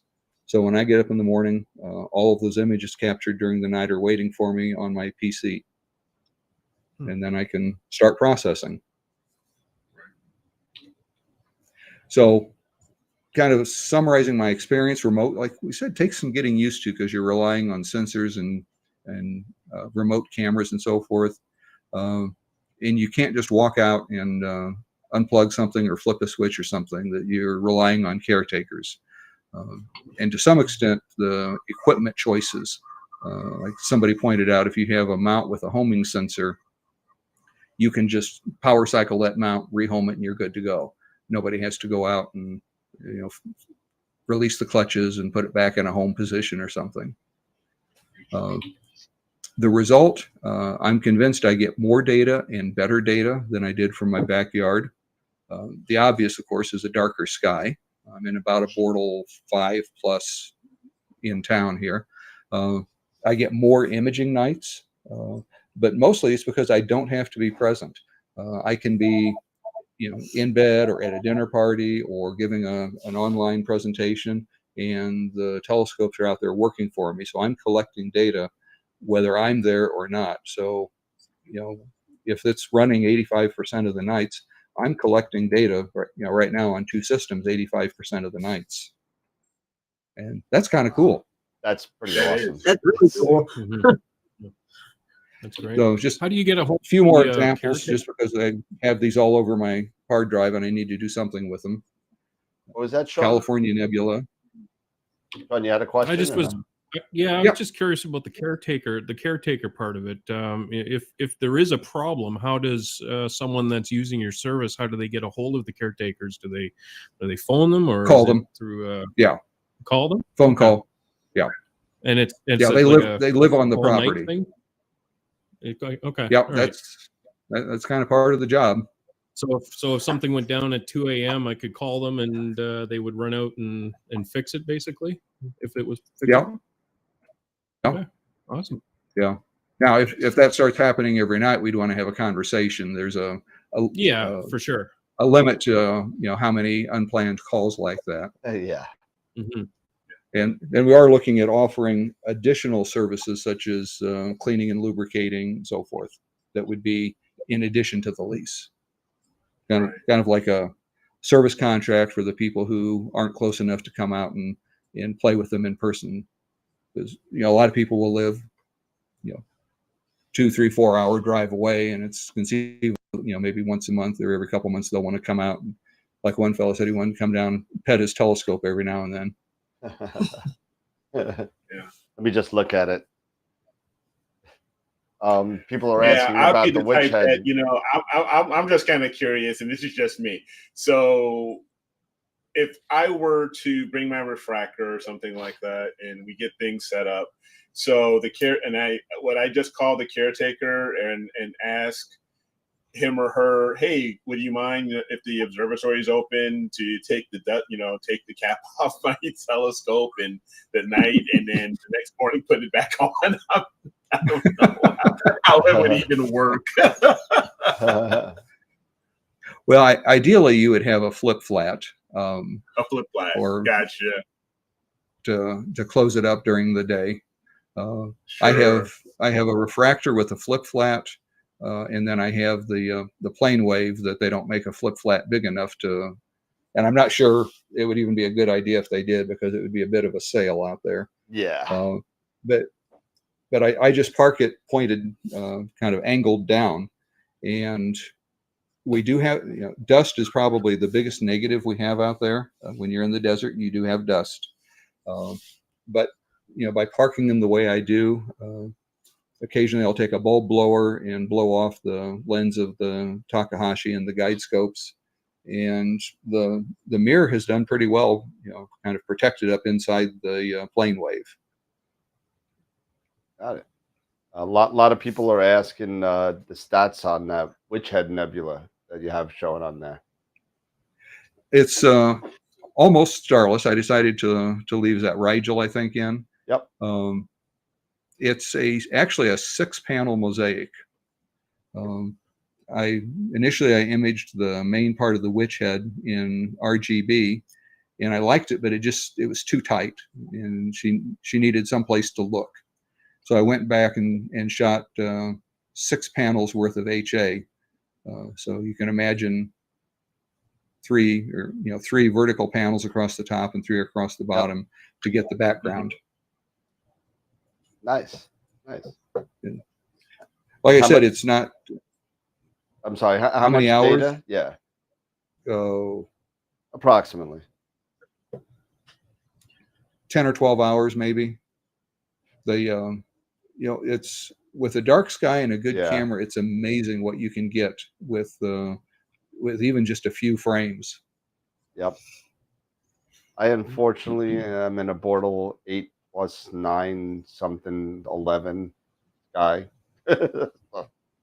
Yeah, I have even processed images where I had. Yep, Sean's in the same boat. Yep. Yeah, I have processed a number of images where I had 1 hydrogen, 1 sulfur, and 1 oxygen, and it's not going to be an APOD image, but it was certainly good enough for Facebook. Yeah, absolutely. Mark Ellis has a question. He's wondering, will your site have enough room for a plane wave L series mount with a wedge, as they take up more room than a normal EQ mount? Should have, yes. Some of the piers are spaced further apart than others, and hopefully, as we begin to fill up the first building, hopefully, this winter or next spring, we'll be building the second building.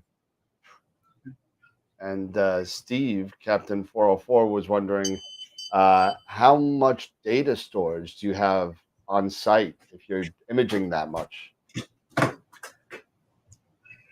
Minimal on site. We'll have a small NAS for shared files like the weather file, so that if your control system can read a weather file and respond to it, you'll have that, or a roof open or closed status. Beyond that, what we would anticipate is that everybody would use a laptop or a Nook or some sort of a computer at their telescope, and that computer would be connected via an Ethernet. Got it. And Dropbox has worked really well for me. I've never had a glitch, and it's just kind of seamless.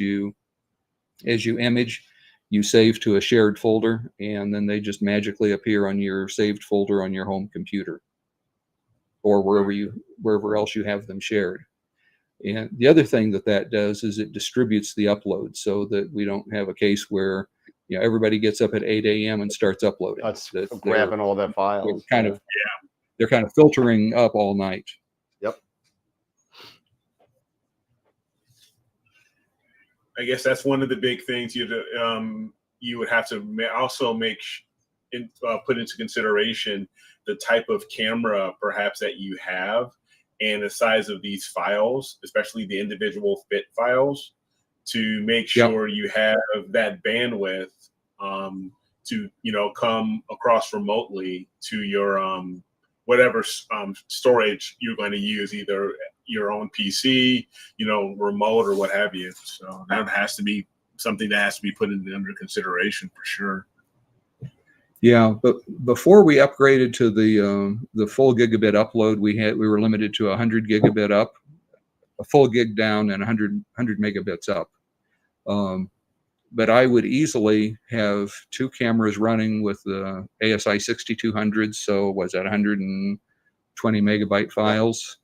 Have those running simultaneously, plus live stream from one of the cameras to YouTube, plus logging in remotely, and it never had a glitch. Nice. And that was before we increased the speed.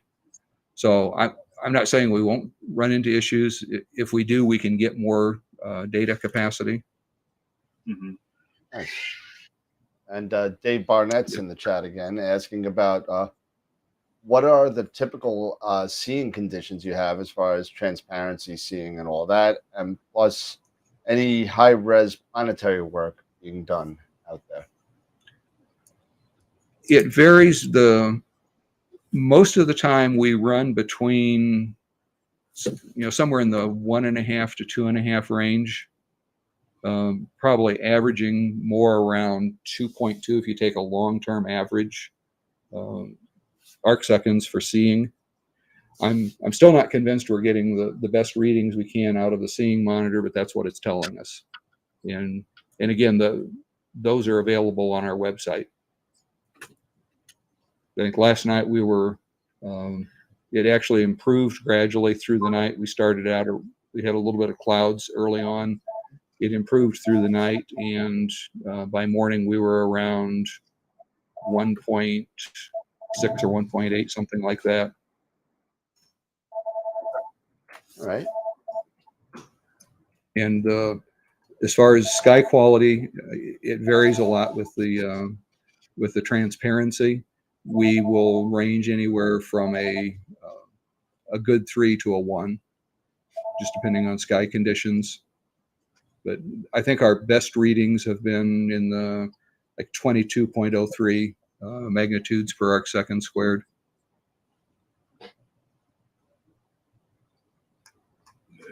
Okay. I think we saw that before. Yep. Wider panorama. Yep. The ubiquitous Orion, everybody has to put a couple of those in. Absolutely. Elephant trunk. I think that was just a couple nights ago.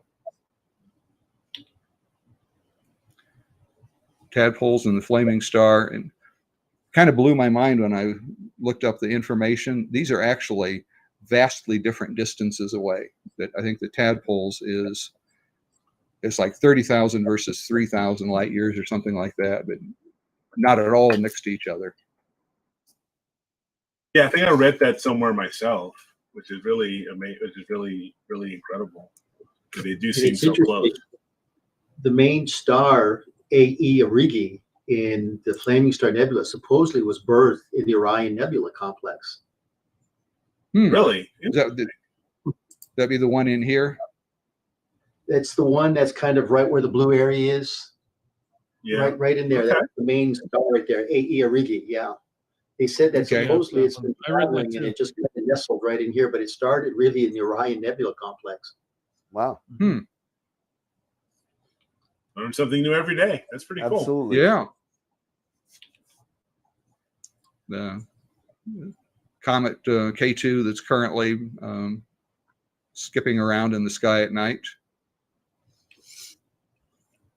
Crescent Nebula. Heart. I think we saw that before.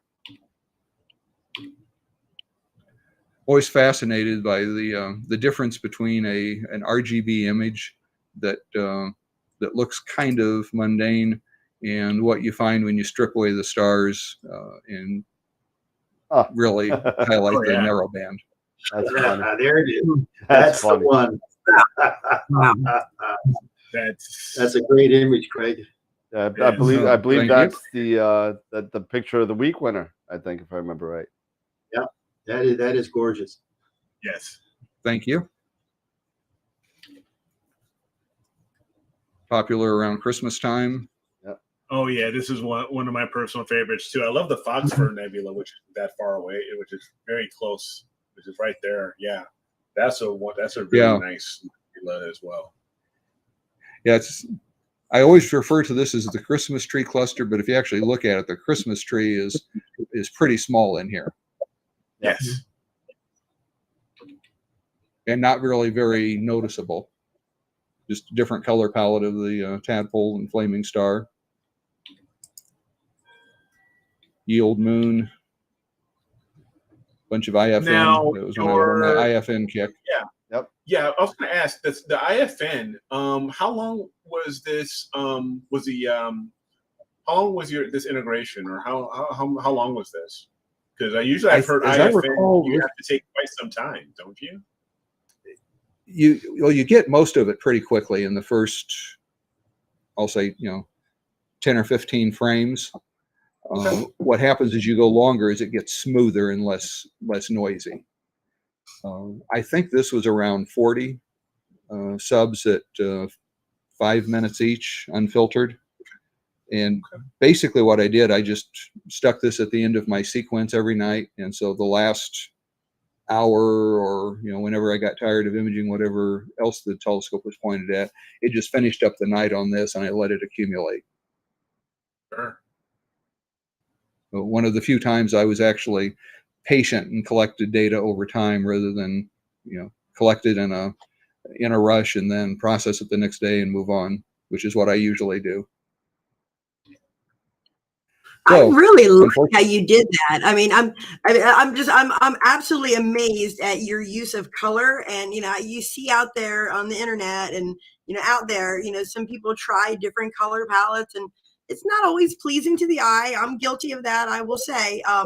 But you've just done such an amazing job. And I was just looking at the M81, 82 there, and seeing like you have those in full color and your whole background's black and white, and it just was amazing looking. I mean, that whole nebulosity there was, and you just did such an amazing job. I'm selling all my stuff. I'm done. You win. Yeah. Sure. Now I'm going to go all the way back to your very beginning in your introduction, saying how you're an art. You approach this from an artistic, and you get the gold medal on this one. So they are absolutely beautiful images. So thank you. Thank you. Admittedly, I am not always true to what color red the hydrogen is supposed to be, and I try to find something that's not only pleasing and striking, but also still has some good color separation between the different elements. And it's a And very sometimes unique it's a color. challenge. It's working. I mean, you really have that eye for finding something that not everyone's doing. I mean, it's, you'll see, every 3 months, there'll be like 5-10 different, targets that you just see 100 different renditions of the same thing. And they all are in the same color palettes and the same, and, everyone puts their own, a little stamp on them, but you've really kind of stepped outside of that and just really experiment, and it's working. So I love it. Well, thank you. And surprisingly, I have found in the Cygnus loop, I think is a good example. You almost always see that in HOO. Yeah. Yes. There's a surprising amount of sulfur in there. So if you go back and look at that image, it's not just all hydrogen and oxygen. And I find that frequently where targets that are almost always imaged in just hydrogen and oxygen actually harbor a fair amount of sulfur, and you can actually get more colors in the image. And that's one of the reasons I like to leave green in, because otherwise it's just a bicolor image. And Exactly. I agree. By embracing the green and letting it be there, it's a little bit more true to where the hydrogen really is in an SHO image, and it just gives you more color depth. Yeah. Yes. Yeah. You definitely. Yeah. That image. Yeah. I will 100% agree with you. That was just amazing. Now, was that in SHO or was that in OHS? The Cygnus loop? Yes. That was SHO. That was an SHO. Okay. Let's I'll see if have I to can- remember that. I have to remember that to bring sulfur. bring in sulfur. Getting some sulfur. that. Yeah, absolutely. Yeah. Yeah. I think that's Sometimes I will set up the hydrogen and oxygen mostly, and just throw in a couple frames of sulfur just to explore, just to see if maybe there's some there. And it seems like more often than not, I do find some. I'm almost back to it. Yep. There we go. Yeah. There you go. It's just amazing. Yeah, you can see all the orange in here. Yep. There it is. Yeah. It's just amazing. I'm Not only is it you have all of this sulfur and everything else, and to make it starless too. That was really, really good. That's pretty awesome. That is absolutely. Yeah. I'm not always happy with my stars, and to me, they really distract from the nebula. Mm-hmm. There's quite a bit of star field in there, so yeah, I can see your point. Oh, it is. Yeah. Over at the loop, yeah, for sure. Yep. But this is something. And how much integration time do you have in this one? I think this was 17 hours. 17 hours. Okay. Yeah. And I should also say some of this was captured for a client who was renting by the hour, and he agreed that I could use it for my project as well. So it's my data plus some that we captured for him a few nights earlier. Gotcha. But Greg, dark skies, Portal 2. Big difference. Big difference. Big difference. And hopefully I'll be in a Bortles if the stars align, which it doesn't look good. Hopefully within 5 days I'll be in a Bortle blue sky again. So I hope to God that the weather man is wrong. So, but I was looking at that today too, Dan, and it was not looking optimistic. no, we're gonna make the call Monday or Tuesday. But it doesn't I look was going to ask you before the show was out tonight when you're going to make that call. Because right now it's looking like Saturday is going to be all right. But yeah, but to go all the way there for one day is not worth it. You may as well image from your house. Yeah. Yeah. Sorry to hear that, guys. It's all, you know what? It was all looking like clear skies and bright and nice and no moon until Eric canceled. So. Of course. Eric, dude. But no, but this is Craig, this is definitely deserving of what an I would iPod. kind of think, because Planetary also has a lot of N2, I don't know if you've got access to an N2 filter, but I would love to see this image with a little bit of N2 added to it, because it would really just pop. I do not have an N2 filter. Interesting. Never thought of that. I'll have to tuck that tip away. See, unfortunately, what Does N2 happens get is used N2 a lot? is so close to the HA at 656.3 nanometers, so people don't really get into it. But really, a lot of planetary nebulas, they really do have a lot of N2, and it really just makes that little slight difference to kind of pop out. But you can find them on the websites, usually used. And if you get one, if you add it to this image, this would absolutely be spectacular. I mean, it's spectacular already. I'll have to check into that. Yeah, unfortunately, my filter wheel's full, so I'll have to take something out. Yep. Yeah. It's always Or how get it a bigger is. filter wheel. Get a bigger filter wheel. Gonna need a You might bigger want to boat. talk Or a to second, second telescope and talk- put some filters on one, some on the other. There you go. Talk There to you go. Christian about his filter wheel, because I think he wants to get rid of it. He might be interested.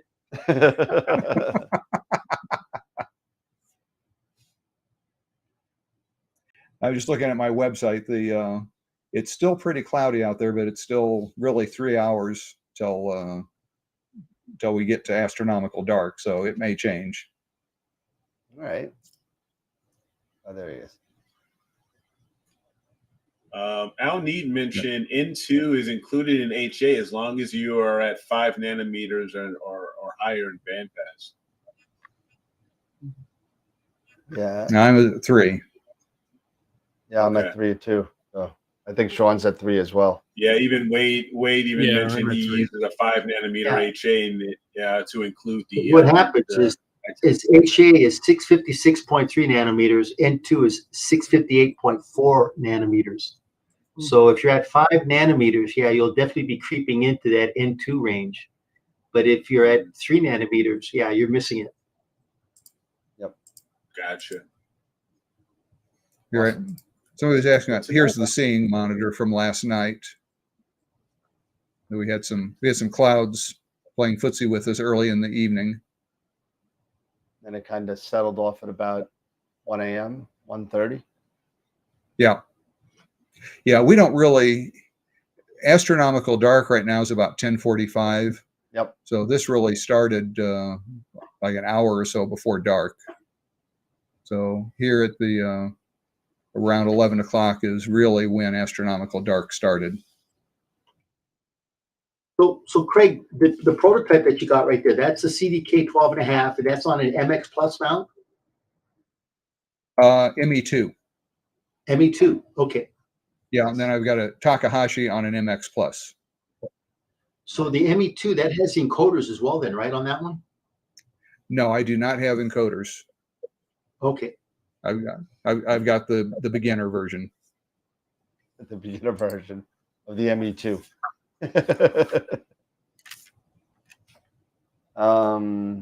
Let's see. We had some questions about rotation. Those were answered. Narrow band passes get challenging at f2. Yeah, just get a wider band pass at f2. That's the whole secret. Yep. All right. So very nice images. Very nice images. I mean, Thank you. they're outstanding. I mean, They really are. Thank you for sharing them with us. I mean, that you've definitely made an impact on a lot of our viewers here. They've all been saying awesome images, great images. I love them. They're blown away by this, the Cygnus Loop image, the starless one. I mean, it's amazing what you can do with, really awesome equipment and really dark skies. It's just amazing what you can do. Now, just don't let pictures like this, because it would be easy to sit there and say, hey, yeah, it's dark skies, but you know what? You could get great images at Portal 8, Portal 7, Portal 9. You can get great stuff. It's just going to take a little bit longer. So don't get frustrated. Don't get upset. It's definitely possible to do. you know. So just with the right equipment and the right perseverance and the right time, you know, you'll be able to get, you know, decent results, very decent results. So You know what's so nice about And this image? This image, you know, it reminds me of like the NGC 6888, the Crescent Nebula. Yep. When people get the integration time, they get that real nice blue, the blue bubble, yeah, bubble around it. Look at the green nebula complex on the outside here. I mean, it really just encompasses the whole outside of the Western Veil and the Eastern Veil. You never really see that because you always see on the Eastern Veil, you always see just that kind of witch's brew. I don't But think I've Craig, ever you seen did that. I don't think I've ever beautiful seen job on this. I mean, the post-processing is spectacular.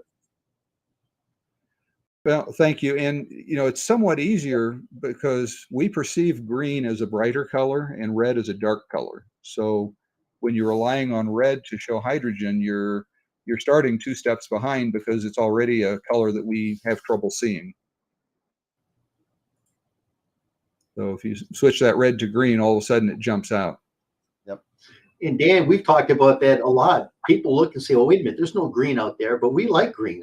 Personally, I like green. It just kind of, I love the just green, adds to, you know, and that's something that, you know, through Sean and Ron Breacher and a couple other guys that like to kind of keep a little bit of that tint in there. I kind of stole shamelessly from you guys because I happen to like it as well. And when I was able to learn that you could kind of move that subtle transition into, Yep. you know, those golds to the greens to the blues, just like that, just like that. And like that. That's phenomenal. Yeah, because once again, Yeah, we're the artist, right? This is just our interpretation of what we like, and we like this pleasing palette. yep, Exactly. Yeah, if you take out the green, you know, that's what this is illustrating. This was running SCNR at 50%, I think. okay, So it actually didn't take out all the green, but it Yep. sure knocked out most of it. And you look at that, and if hydrogen is supposed to be green, you might conclude there's really not much hydrogen there. But there really is. Yep. That's my 2 cents. I guess I've got kind of 2 missions in life. One is to convince people that astrophotography can be fine art that you hang on the wall just like you would a picture of a rock or a tree or a mountain or a flower without having to know the science behind it. And secondly, for those who use Photoshop to do post-processing, I see a lot of Photoshop tutorials that make easy things hard. And so I've put together, you know, several tutorials on YouTube, but there's a lot easier ways to use Photoshop than the way I see it being used a lot. And If as you don't said, use Photoshop, Sean, that's fine. Then just ignore me. well, and Sean, we're not doing scientific here. For us, we're not doing science, right? So, I mean, as soon as you start the post-process, there's no science anymore. So, you know, we're doing this just for a pleasing artistic palette is what we want, something that we can feel proud of to be able to mount on the wall. yeah, and that's something we talk about quite a bit on the show, where, you know, it's really what it all comes down to is everybody's the artist. Everybody is, you know, the beauty is in the eye of the beholder. So when you're looking at the image of the data that you took and you process and you're happy with it, it doesn't matter what anybody else says about it. If you like it, if you enjoy it, and that's yours, and you're happy with it, then don't worry about what anybody else says, because you know what? You took the time, the effort, you were the perseverance of getting all the data and doing all. It's your work in progress, and you just keep on building and learning, and you know you're gonna get pictures like this. Trust me. Yeah. The artist is always right. Absolutely. Yep. Dan, Mark Ellis I is do. asking Craig could put his web address up on YouTube. Yeah, I could do that. I'm sorry, I should have done that a while ago. Yeah, it's UtahDesertRemote.com. Desert remote. And Craig, There's the- what is your YouTube channel? In case anyone who wants to take advantage of those tutorials or those videos that you were sharing. It's Utah Desert Remote Observatories. And if you find the web page at utahdesertremote.com, if you go to blog, Yep. that will lead you to a series of some are blog posts, some are videos. For instance, the one on the whirlpool is kind of follows from capture through processing, processing in Pixinsight and then Photoshop. There's also a series that I did earlier this year, kind of going through how I use Photoshop for color mapping. And that's probably back a couple pages. So you can find a lot of it through the website. Awesome. Thank you. I'm going to put both of them up there. And here's the YouTube page right there. There you go. So they're both in the chat. Good. Yeah, one thing I felt kind of good about, since I said I'm trying to promote astro imaging as fine art, and I do exhibit in a couple of galleries here. One of them has, every 3 months they'll put up a new show, and so I have started putting in astro images just to feel like I'm being true to myself. And I was real pleased to see in this last show somebody else put in astro images. So nice, not just Milky Way, but actual telescope astrophotography. So I don't know if I had an effect or not, but I like to think I did. Absolutely. And Charity is still looking for the careers tab in your website. Saw that. So she can't seem to find it under the about or contact. So she wants to know where the job postings are going to be. So, that's awesome. When we have an opening, we will get the word out. Absolutely. Absolutely. Oh, wow.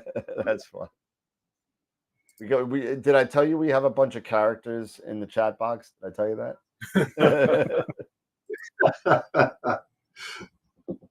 Nice. Yeah.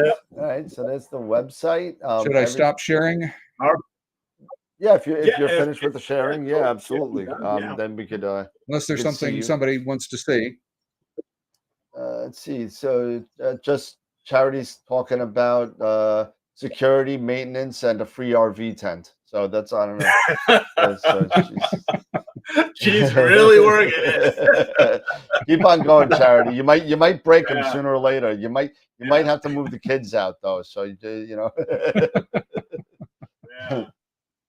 HR that said resume out there on Indeed.com or something. Yeah. So. Well, apparently, I don't know if you have an HR department, but Wade said he already has an interview next week. So.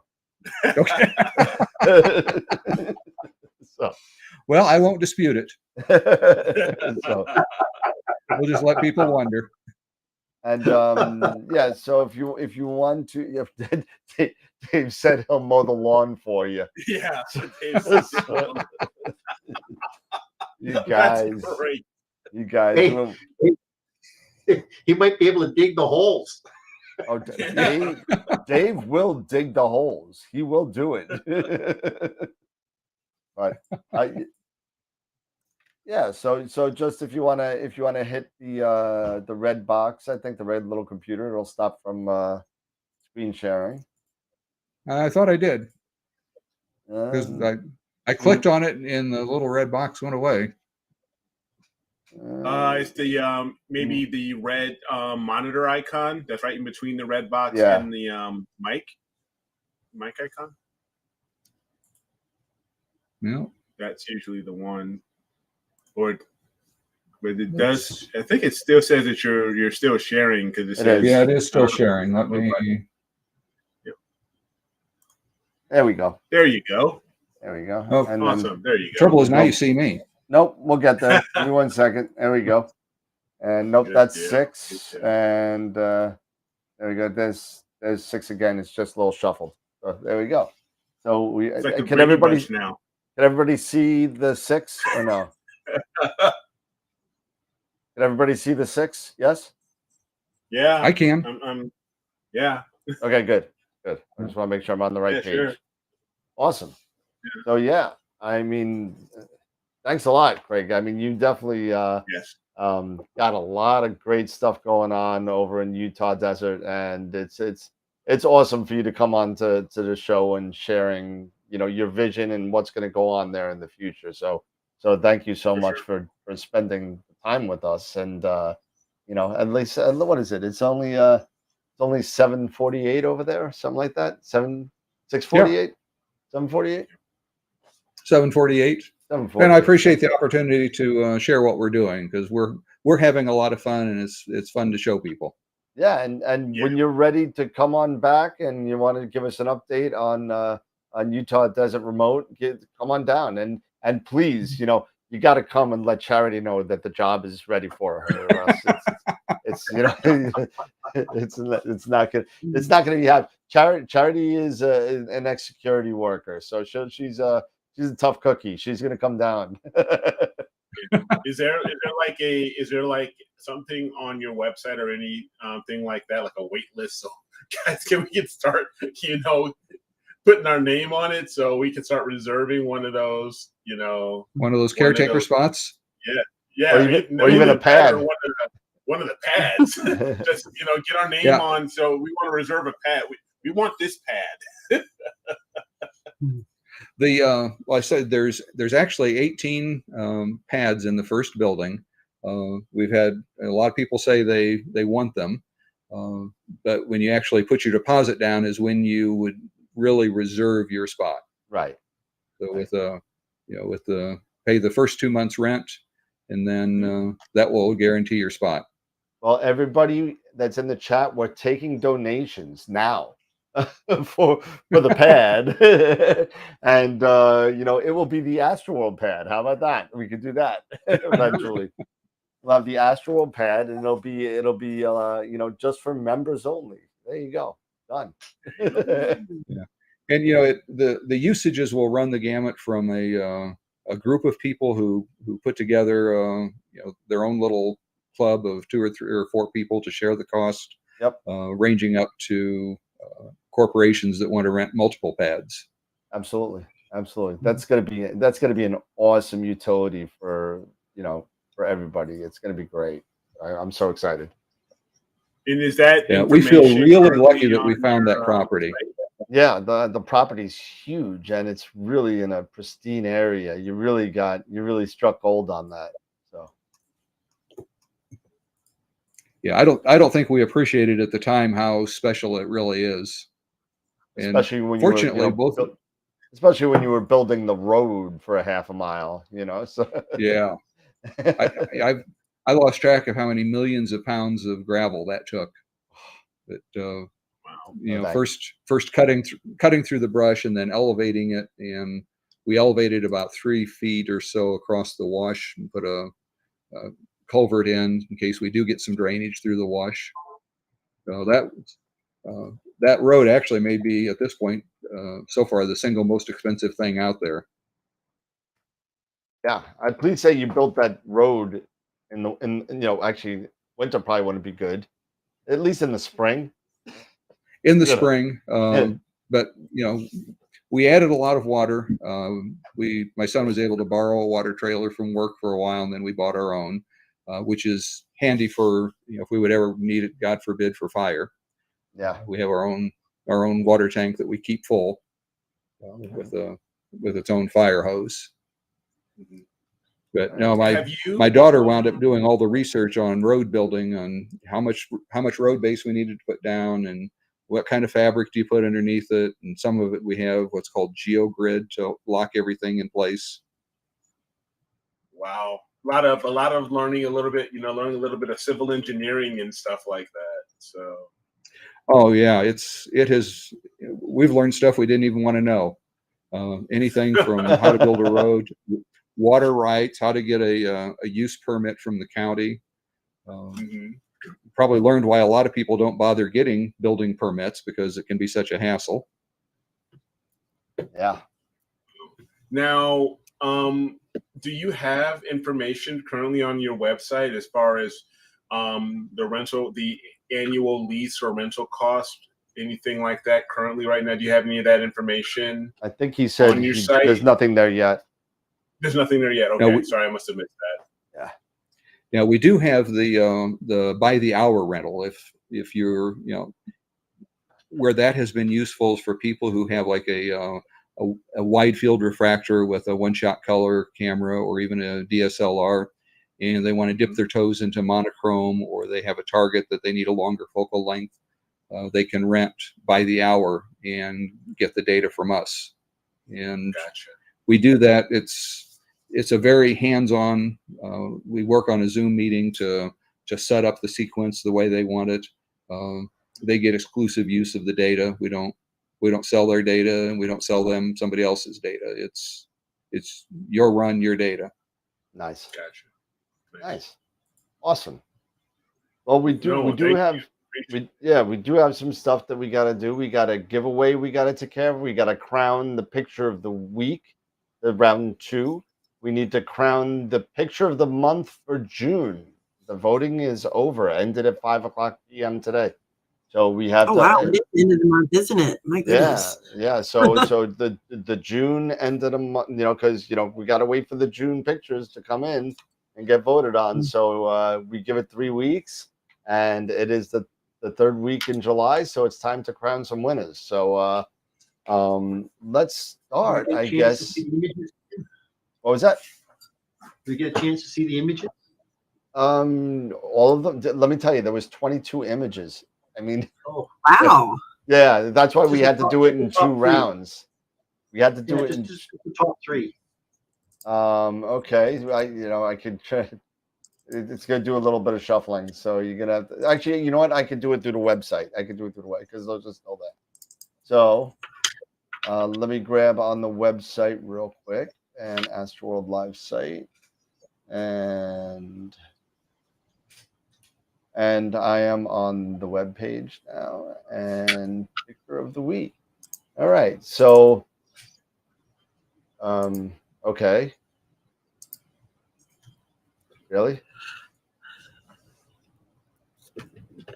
Stop. Uh-oh. What is going on here? Hold on a second. Hold on a second. Let me get. Yeah, let's try that again. Okay, let's try the first page. Okay, and let's try the picture of the week. Okay, we're having a problem with the picture of the week page now. That's awesome. It always happens with the live. Give me a second, and I'll refresh the picture of the week live. Give me 1 second, and I'll see if I could refresh it real quick. Nobody look at my password. Can't see it anyway. And I'll just go back to the so you guys don't see what I'm doing, and we can still talk on here. And do that. There we go. So while I do this, just feel free to talk amongst your own real quick, so I could kind of do this. So the observatory, you were saying everything you're expecting by fall of this year? Yes. Yeah, it sounds like a lot to get done in just a couple months, but the infrastructure is pretty much all there. Okay. I say the power is run to within 100 feet, so we just need to bury power, put in and hook up the backup generator. So it should go fairly quickly. Good. As long as we don't.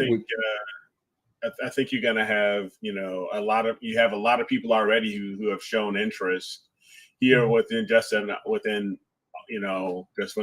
our audience. You've already mentioned you have quite a few people that have already, have interest. So I'm sure this is going to, be, really successful for you. So this is going to be, I'm sure, and you're probably going to be building out even more observatories. We hope so. That ideally we would like to have 3 buildings like that. Plus, we're talking to some people who would like to put individual observatories out there. So, in that scheme, basically they would pay for the observatory and rent the land. Gotcha.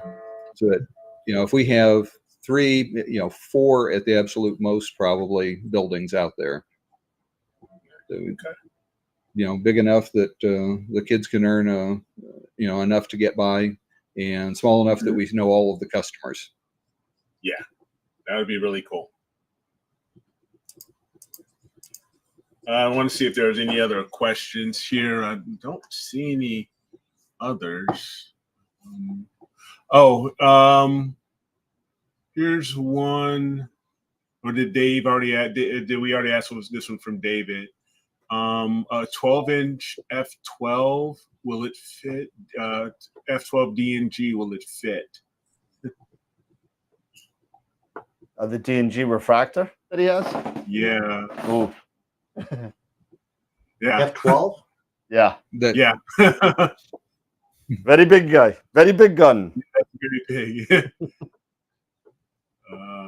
No, this is crazy. No, but besides that, I think it's the majority of the questions.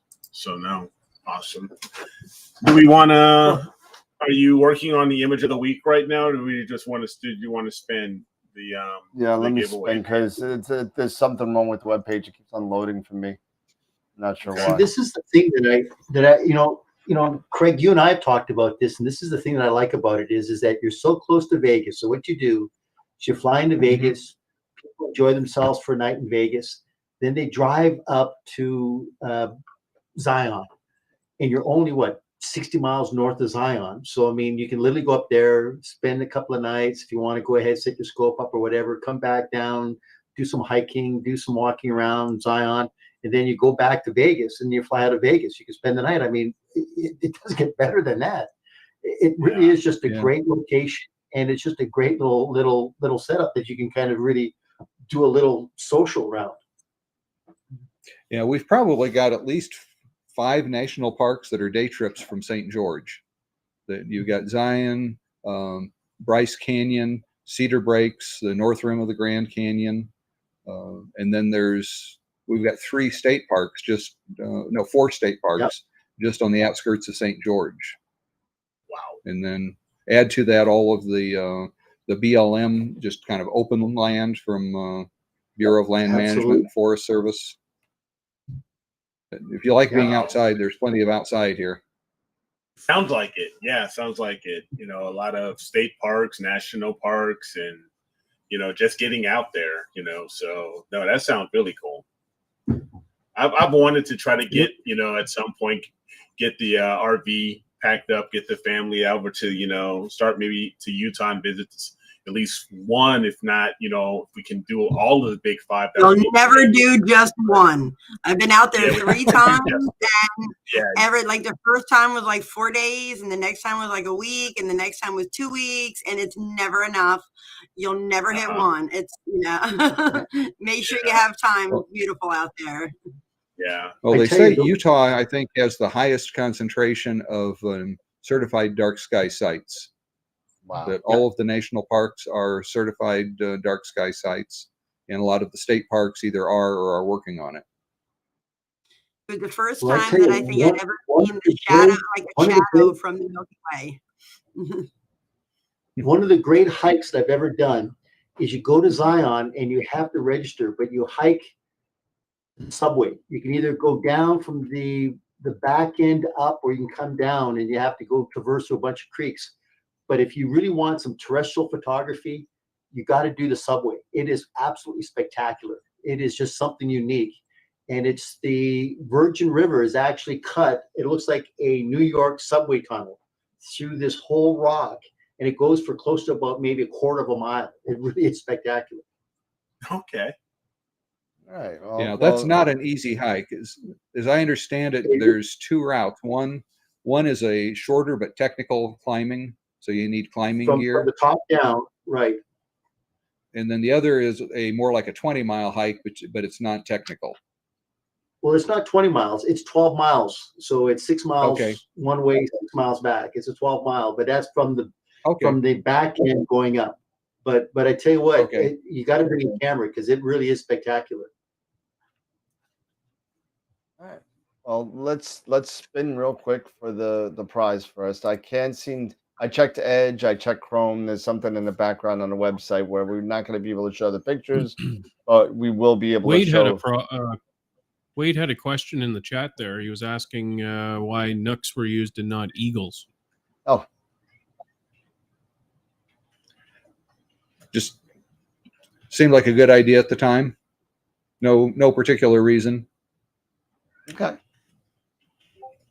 We got some Eagle fans out there. So. Yeah. So all right, so let's do this real quick, and we'll get the. We actually bumped up a bunch of people on this one for the IP for AP and Masters of Pixinsight giveaway. So we're at 86 people that have signed up for this giveaway. So thank you to everybody who signed up. Thank you for everybody for the support. And this is for the Masters of Pixinsight next class. It's probably going to be mid-August because they just did their last class. But if you want to use this win for any of their prior classes, you're more than welcome to do so. You'll get an email from Pete Prule over at Masters of Pixinsight, and he'll tell you how to do that. So here we go. Spin the wheel. There we go. Spin the wheel. Spin it, spin it, spin it. This is where we lose all our members right after this. And it looks like Greg Thornton. Greg Thornton, congratulations. And you will be getting an email from me and Pete Prule on how to redeem your free Masters of Pixinsight class. And look for that in your email. So that is pretty cool. So congratulations to Greg. And this is still loading up. So we're not going to do this way. We're just going to do it the old-fashioned way. And we'll get out of here. We'll go here. And so we need to crown round 2 of the pictures of the week. So round 2, let's see where we're at. So week ends July 22nd. And I can show the picture when I'm done. It's still saved on my computer. So July 22nd, the winner is M16, the Eagle Nebula processed by Wade Prunty with, how many votes is that? 7 votes out of the 17 votes. So congratulations to Wade. Correct. M16. And you know what? I'm gonna look and see if I can grab that for you. Right, I'll do it both at the same time. And then we got it. There were a lot of unknowns here. Yeah, so apparently people have been putting their specs in the photo in Google Drive on the side, and it was unknown to me. I'm used to looking for a separate text file or a doc file or something. Those are ones that didn't have anything, and some of them had. Well, if I'm sure somebody would say, hey, that's mine. But please, if in the future, do me a favor, just make a separate text file. It's easy for me to copy and paste it in there. Again, we had a lot of people. This is the second round, and we have 1, 2, 3, 4, 5, 6, 7, 8, 9, 10, 11, 12 pictures. In this round, we had 10 in the first round. So, I mean, unbelievable. So that being said, that opens up the next round starting on Monday's voting. So get your pictures in for the next one. And let's crown the picture of the month of June. Have we seen what it looks like? I will. I'll do them both at the same time so I don't have to go back and forth. So picture of the month for June. We had 24 votes total. And the winner is, who is this? HOO Image, Crescent Nebula, 03, Flame Wave L. Is this Mark Ellis? Flame Wave maybe L350? Mark. Yeah. I think that's Mark Ellis. It sounds like Mark Drake. Well, we'll see it when it populates up. We'll see if it's Mark. I think that's Mark Ellis. So, but this is all the images that he didn't put his name in there. I think that's Mark's. Mark. Let's see. We'll just do this. Yeah, just Well, copy and paste. copy that. And let's see his Astrobin page. And Yep, Mark Ellis. it's Yep, Mark. that's Mark's. Yes, So That that's was very well done. Ooh, pretty. Very that's Yeah, that is nice. a nice job to Mark. Congratulations to the picture of the month. Absolutely, Mark is Mark. a multiple picture of the week winner. This is his first, and it will be, sorry, Mark, your only picture of the month because you could only have one. So in the calendar year. If you get more than one, well, you're not going to get more than one, but but that's how that's going to work. But nice job to Mark. And then let's get to, who is the other one? I'm sorry. Who is the other one from last week? Who won? So I could get that picture up there. That was M16, right? Yep. Yes. Yeah. So Drive and Astropod and previous weeks and the M16. Where are you? Where? No.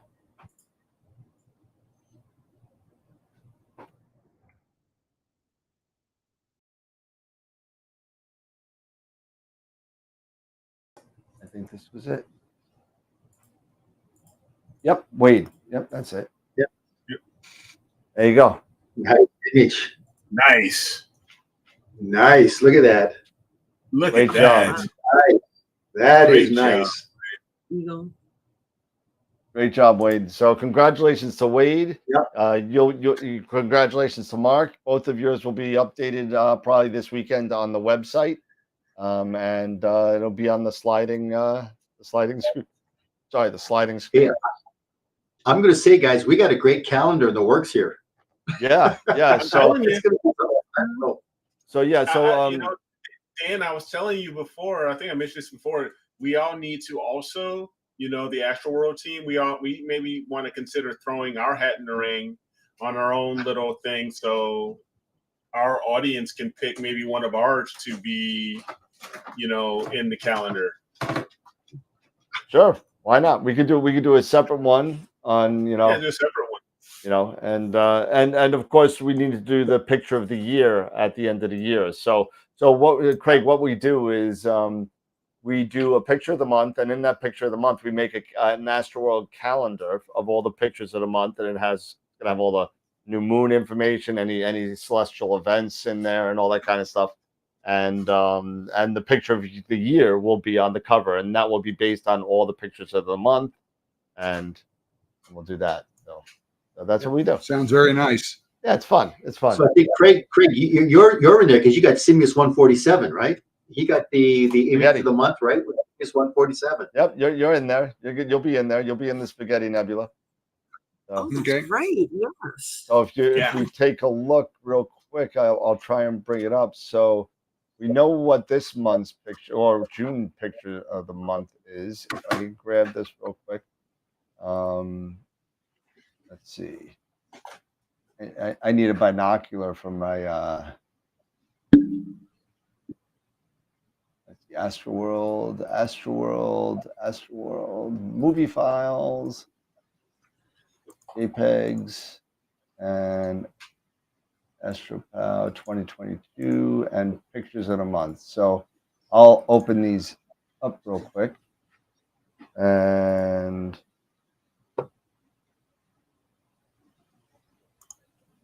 actually, I'm incorrect, Craig. I'm sorry.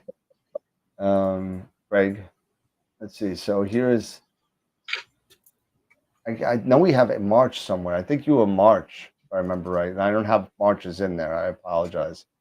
But let's see. So the picture of the months that we have so far are April, Jason Trevino, AZ Forerunner,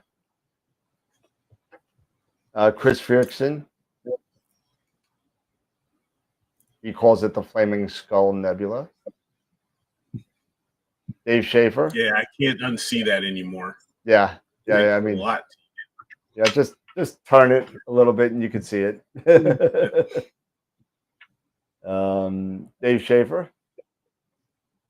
and Josh Kovacs. And now we have Mark Ellis. So there we go. Nice. So very good. And that is it, I think. Let me get off this. There we go. There you go. Whew. Man, what a day. But awesome. So so this unfortunately is the last show for a couple of weeks. We will be taking our summer break starting this week, and we will be back on the 10th of August. So we're gonna spend some time with the fam, spend time with people. We do this, and we love doing it. So don't get me wrong, we love doing this stuff, but it's sometimes you just need a break, and we do take 2 breaks a year. We take a summer break and a break at the end of the year. But it's a great time. It's a lot of fun. And Craig, I can't thank you enough for coming down and enjoying the last 2 hours and change with us tonight and showing us your pictures and your project out in Utah. Yep. Thanks for having me. I appreciate it. No, and don't forget to come back and give us an update, because we're all our viewers are super interested in the job opening that you're going to be having by the end of the year.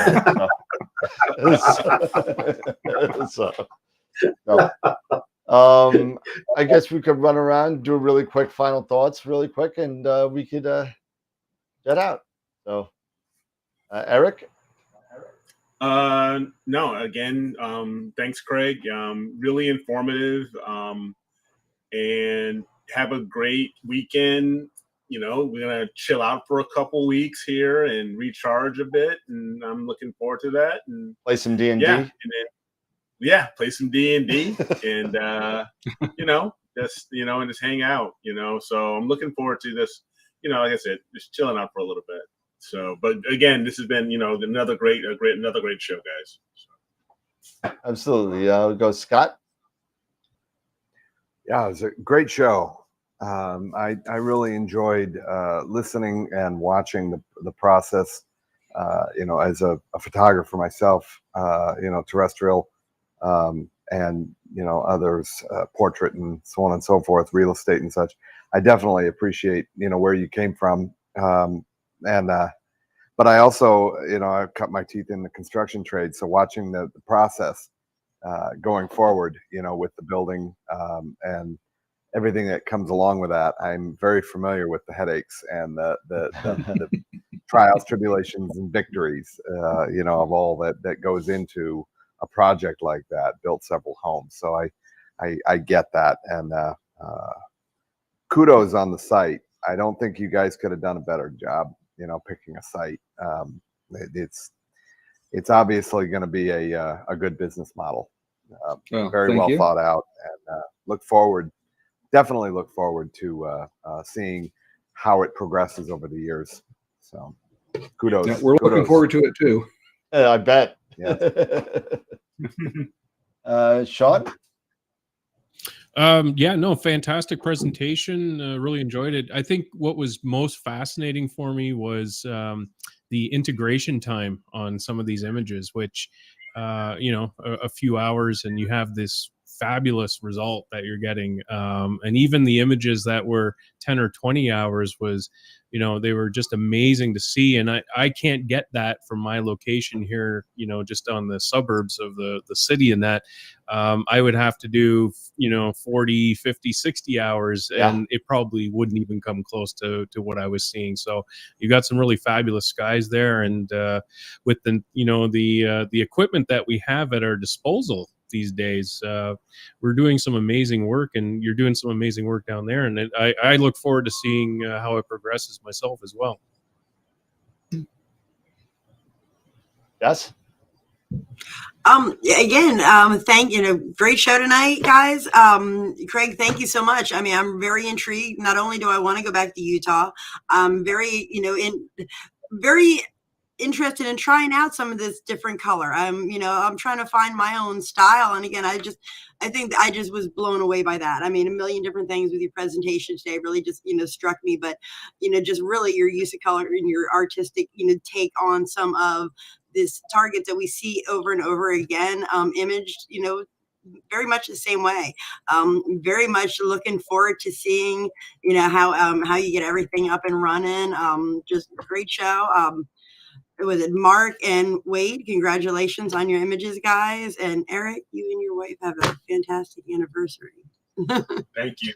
Yeah, happy anniversary there, Eric. And last but not least, Mr. Pete. Well, on behalf of Sean, hey, Scott, what's that on your shirt? I was trying not to say anything tonight.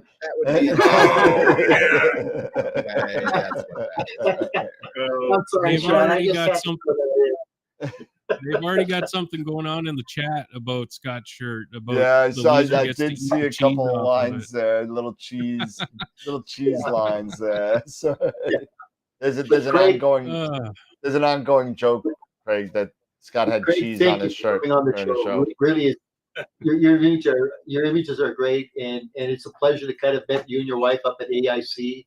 And Eric, I got to talk to you because I got a question to ask you. Jesse, always a pleasure meeting you. I won't see you in a couple of weeks, but you definitely be safe and sound. Scott, always a pleasure talking to you. And Dan, let's face it, you're the hub here, man. We're all the folks that kind of come to the hub. You really are the one that kind of put this whole thing together. And as I said, it's just a pleasure to come on the show. The viewer membership, the questions, as long as they're happy with what we do, we'll definitely be able to bring on great guests. And, as I said, it's just a great social get together here on Wednesdays and Friday nights. But thank you all.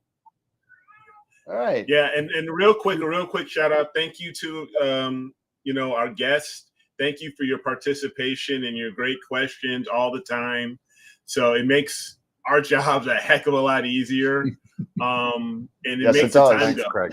It makes the time go, and we just have a blast. So thank you all for your participation. Absolutely. We definitely couldn't do it without all the memberships. We had 46 at peak, 48, I think I saw. So a nice turnout. So thank you for everybody. As soon as we spin the wheel, it drops at least 15 members just get off. But but we're not giving away anything free. It just goes. But again, Craig, thank you so much for coming on. Thank you everybody for hanging with us in the lovely, summer heat that we have here. And again, everybody, have a good night. Have a great weekend. We'll see you in a couple of weeks. Eric, happy anniversary. Tell Robin I said happy anniversary. Thank you. Everybody be safe, be quiet, stay warm, stay cool. Stay cool. Opposite. We got no problem with warm, brother. It's been a long day. I know. I don't even know what temperate zone I'm in. I don't know what's going on. But everybody, have a good night. Thank you for your support. We will have something going on next Friday for the giveaway for Optalong. It'll be a short kind of snippet, but thank you, everybody. Remember, and as always, keep imaging, keep educating, and clear skies. And we'll see you on August 10th. Thank you, everybody. Appreciate the support. Don't forget the bunny. Oh, my God. That can't be. Scott, you gotta get that face up towards the camera. Scott, get that face up towards the camera. Oh, just for everybody else, because everyone's waiting for it.